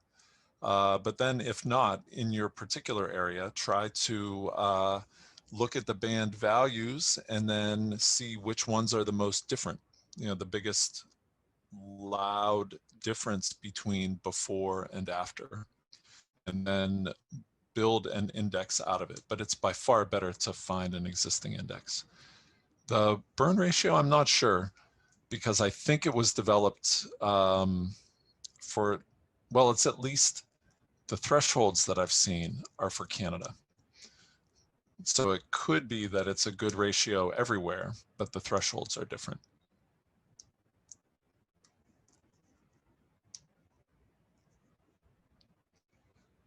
One thing that they might try to do, Africa, is figure out how to calculate that index, and with like dividing bands by each other, which I think we do here today. And then they could look tomorrow at those values, do some training, and do a classification and regression tree to see if the system can find the thresholds. That might be a neat way to do it. We could actually maybe make some progress on that tomorrow with him. Okay, so there's a question for this script, which I've pasted in here. What is the definition of the ROI? How do I define the ROI? So let's see, what does this mean? Here's the script. I'm gonna search for the letters ROI. So it's a filter bound. Okay, so the filter bound, I mean, I know the answer. I wanna try to teach how to find the answer. So I'm gonna look for, in the documents, filter bounds. It needs a thing called a geometry. Well, that's a box or a polygon of a particular size. Here I see the word geometry up here. It's a polygon with 4 vertices. Here I have this thing on and off. Okay, so that's what a geometry looks like. It's a box. I can see also it might be a line or a point or a hand-drawn polygon or this box. So this is this area. And so what is it looking for? It is doing that filter bounds that Rylan mentioned, and it's cutting it by this date. And it is in the filter bounds. And really what I want to say is for my box. Well, what's the variable name for my box? It's called geometry. So I'm going to type geometry. Maybe that'll work. And that will work. So let's see.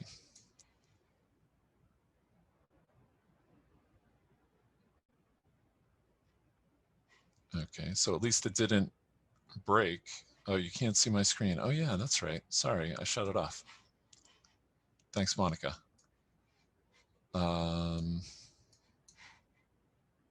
Share the screen. Thanks. Okay, so let's see. Armando, you can probably see the screen now, huh? I'm going to show you what I did. I'm going to do it again. I'm going to take your link. All right, so your link is here. I'm going to paste it in. Paste it in up here. It's going to come in. So I want to illustrate how to solve a problem, how to solve this problem.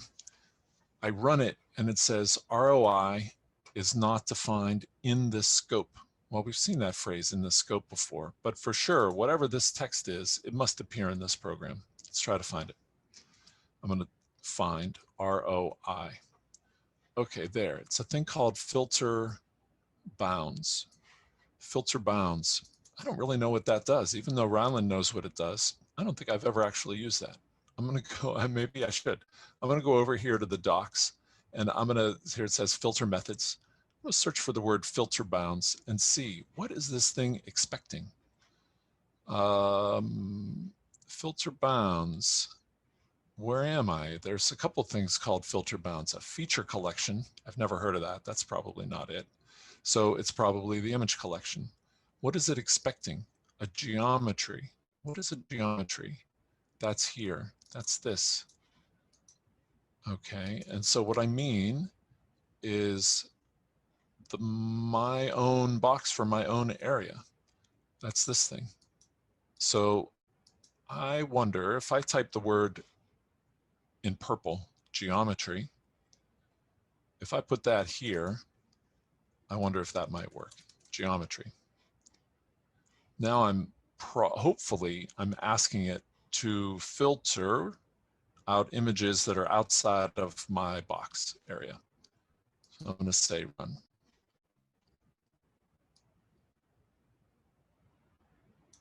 Okay, and so that makes no error, so that whatever that ROI thing is, that was fixed. And now it's doing all of these things because that's what's up above. And this is only bringing in, I think, here in the thing called RGB.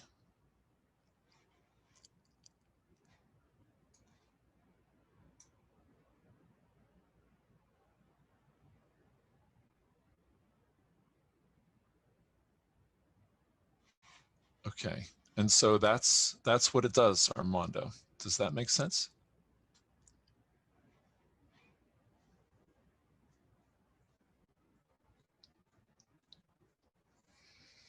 Okay, great. So the words that I said when Africa asked me a question, how do we find something? I went to the end. Well, at first I tried to find some text that matched with what's read over in the console. Then I tried to find it. Then I made a guess. In this case, we made a good guess, but also used the documents a little bit for how to do it. So Michael says, I built a function that calculates NDVI. The code seems to work. All right, that's a pretty sophisticated function there. So what he did, if you can see in the chat, it takes my NDVI, great name for a function.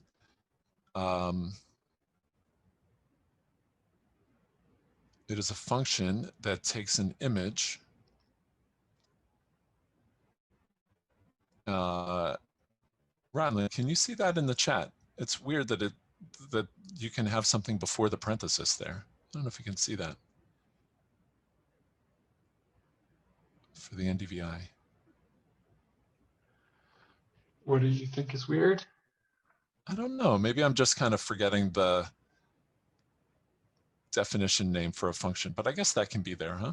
NDVI. What's the word after function? NDVI. I can't understand what role that's playing there.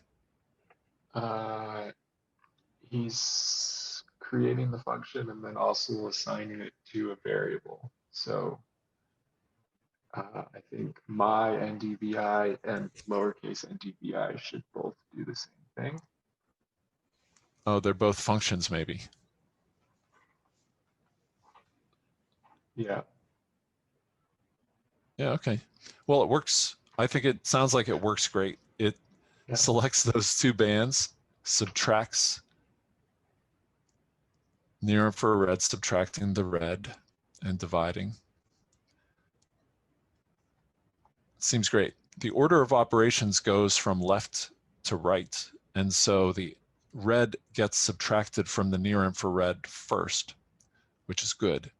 If it was me, I would put those two in parentheses so that I was sure I was calculating the numerator first. But it does work because it goes from left to right. And that's what you needed to do when you did the divide. You did put the parentheses in just the right way, near infrared, and add the red band to it. So that seems great there, Michael. Whoever was asking about the burn ratio might hold on to this code from today and take it with you and bring it tomorrow and see if you can swap in and out the parts for the burn ratio, because it's also like this. You subtract some things and you add some things and you divide them. And so it might be useful to others also.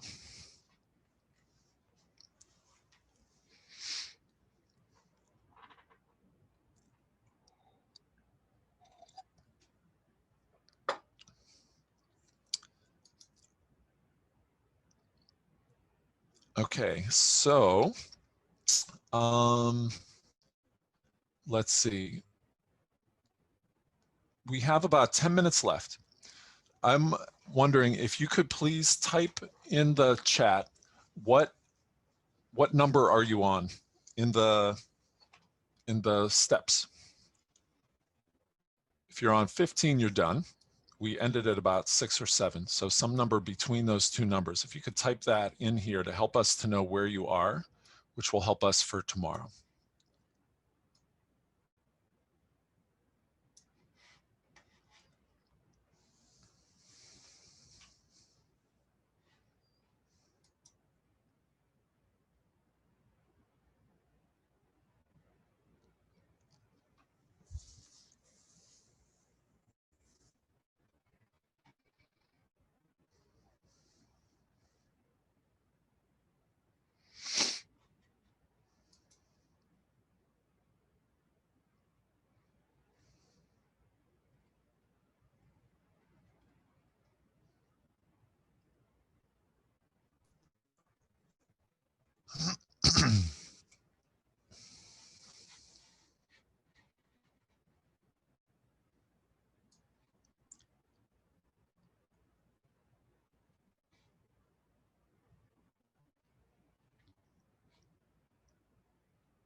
Okay, let me ask to hear, so that's great. Sounds like about 9. Let me ask to hear from a couple others. How about Rupesh and Miriam, Angela, Marilyn? Have I seen your names typed in here? Omar, if you could type in there.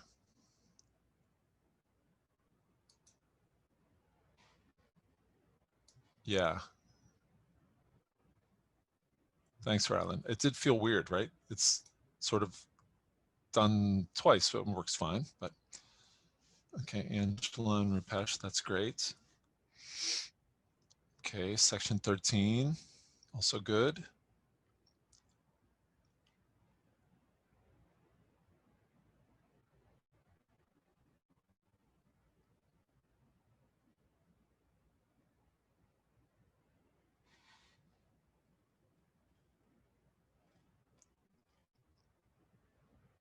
Okay, and so what we want to ask you to do is between now and tomorrow to get up to section 15. And that will help you to have the vocabulary for what we want to do tomorrow. So if you can do that, it's okay. As you can tell here, because you already have the text and you have the ending script, in a way, you can just paste the stuff quickly and you will get the right answer and you will do it. So it's up to you how deeply you want to try to understand what it's doing. But we want to ask you to at least, at the very least, open each of the scripts for each of the sections and run them. Second best would be, well, better would be to paste in those items.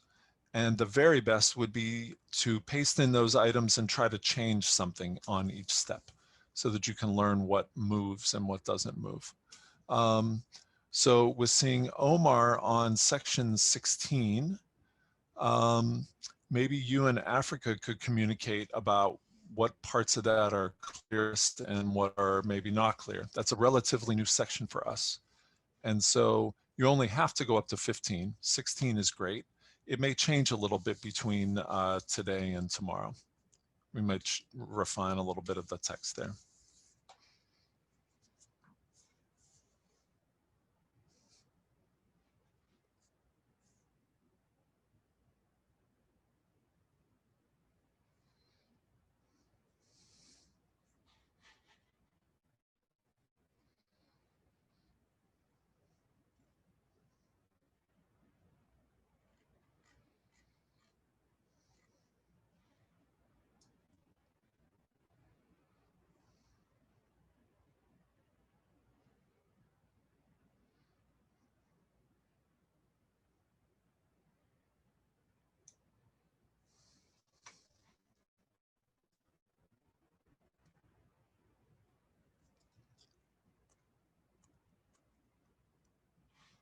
Okay.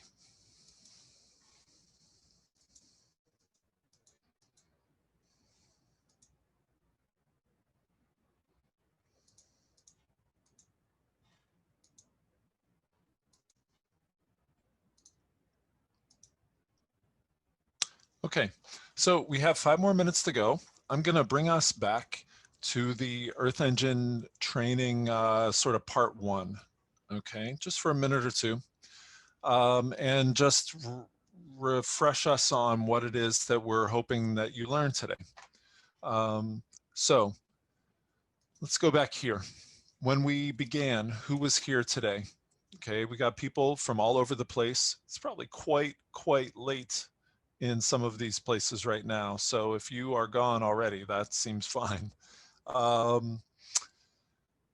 Mostly you came in with experience in GIS, but not a whole lot of programming experience. Most are sort of 1, 2, and 3, and with little Earth Engine familiarity. What we worked on today, I'm going to go to here. This is what we did today, or what we're asking you to finish before tomorrow. JavaScript, you heard about that. Hadn't maybe heard about that before. Finding imagery with the text field. Displaying imagery. We did this, we didn't do a mask, but we did the logical operators, the greater than 2000, to create that Boolean layer. We did some other pixel-wise operations, for example, the slope. We calculated or at least you saw me calculate the average elevation over an area using reduce region. Then we did some filtering in the most recent ones, some of the stuff that we did after the break. And what we're asking you to do for tomorrow is to practice learn and then practice mapping a function over a collection, and then reducing a collection. We can also, you maybe saw me export a table, and we didn't really do any charting, but you saw an example of the charting. So what we're going to do tomorrow looks like this. We've got, well, Africa, why don't you say for a minute or two what we're going to do tomorrow? Sure. We will walk through a script that first will create a cloud-free composite for a time window that you select. And we will visualize that composite in our map viewer. Then we will collect training data using Google Earth Engine. We are going to work with very few classes, just forest, no forest, and water. So we have time to finish the exercise. And when we do it all together, there are already some training data collected that you can use. And but we will walk through how to collect that reference data in Google Earth Engine. And then that is going to create a feature collection. And we are going to assign spectral values of our mosaic to that feature collection, because we will need to know for that particular location that you have said that is forest, what is the spectral signatures that are assigned to that pixel based on the composite that we have created. And with that information, we are going to train the card model. There is a regression tree model. And then we are going to calculate the land cover for the country of interest. We are going to do it first for Mexico. And we are going to visualize the map, and then we will walk through the map to see what it worked, what didn't, what areas were classified correctly, which ones were not. And then we are going to do all of that together, and then you will have some time to repeat that exercise for your own region. So you will need to modify the training data. And if you want to modify more of the script, of course, but we would like you to prepare some posters, which are in the, if you go to the home slide, there is a link there for posters for day 2. You will add your results there, some screenshots of what you have done, and we will have some time for you to present back those results. That's what we are going to cover tomorrow. Okay, great. All right, so we are now going to sign off and say thank you very much. If there are any last minute questions, you could type them into the thing, the chat. Monica, you had said you were going to send the link, but I think you mean send it by email, I suppose, huh? So that sounds great. We are preparing a link for tomorrow, and we will share with all participants this afternoon. Okay, excellent. Thanks a lot, everybody. Thanks for your hard work. See you then.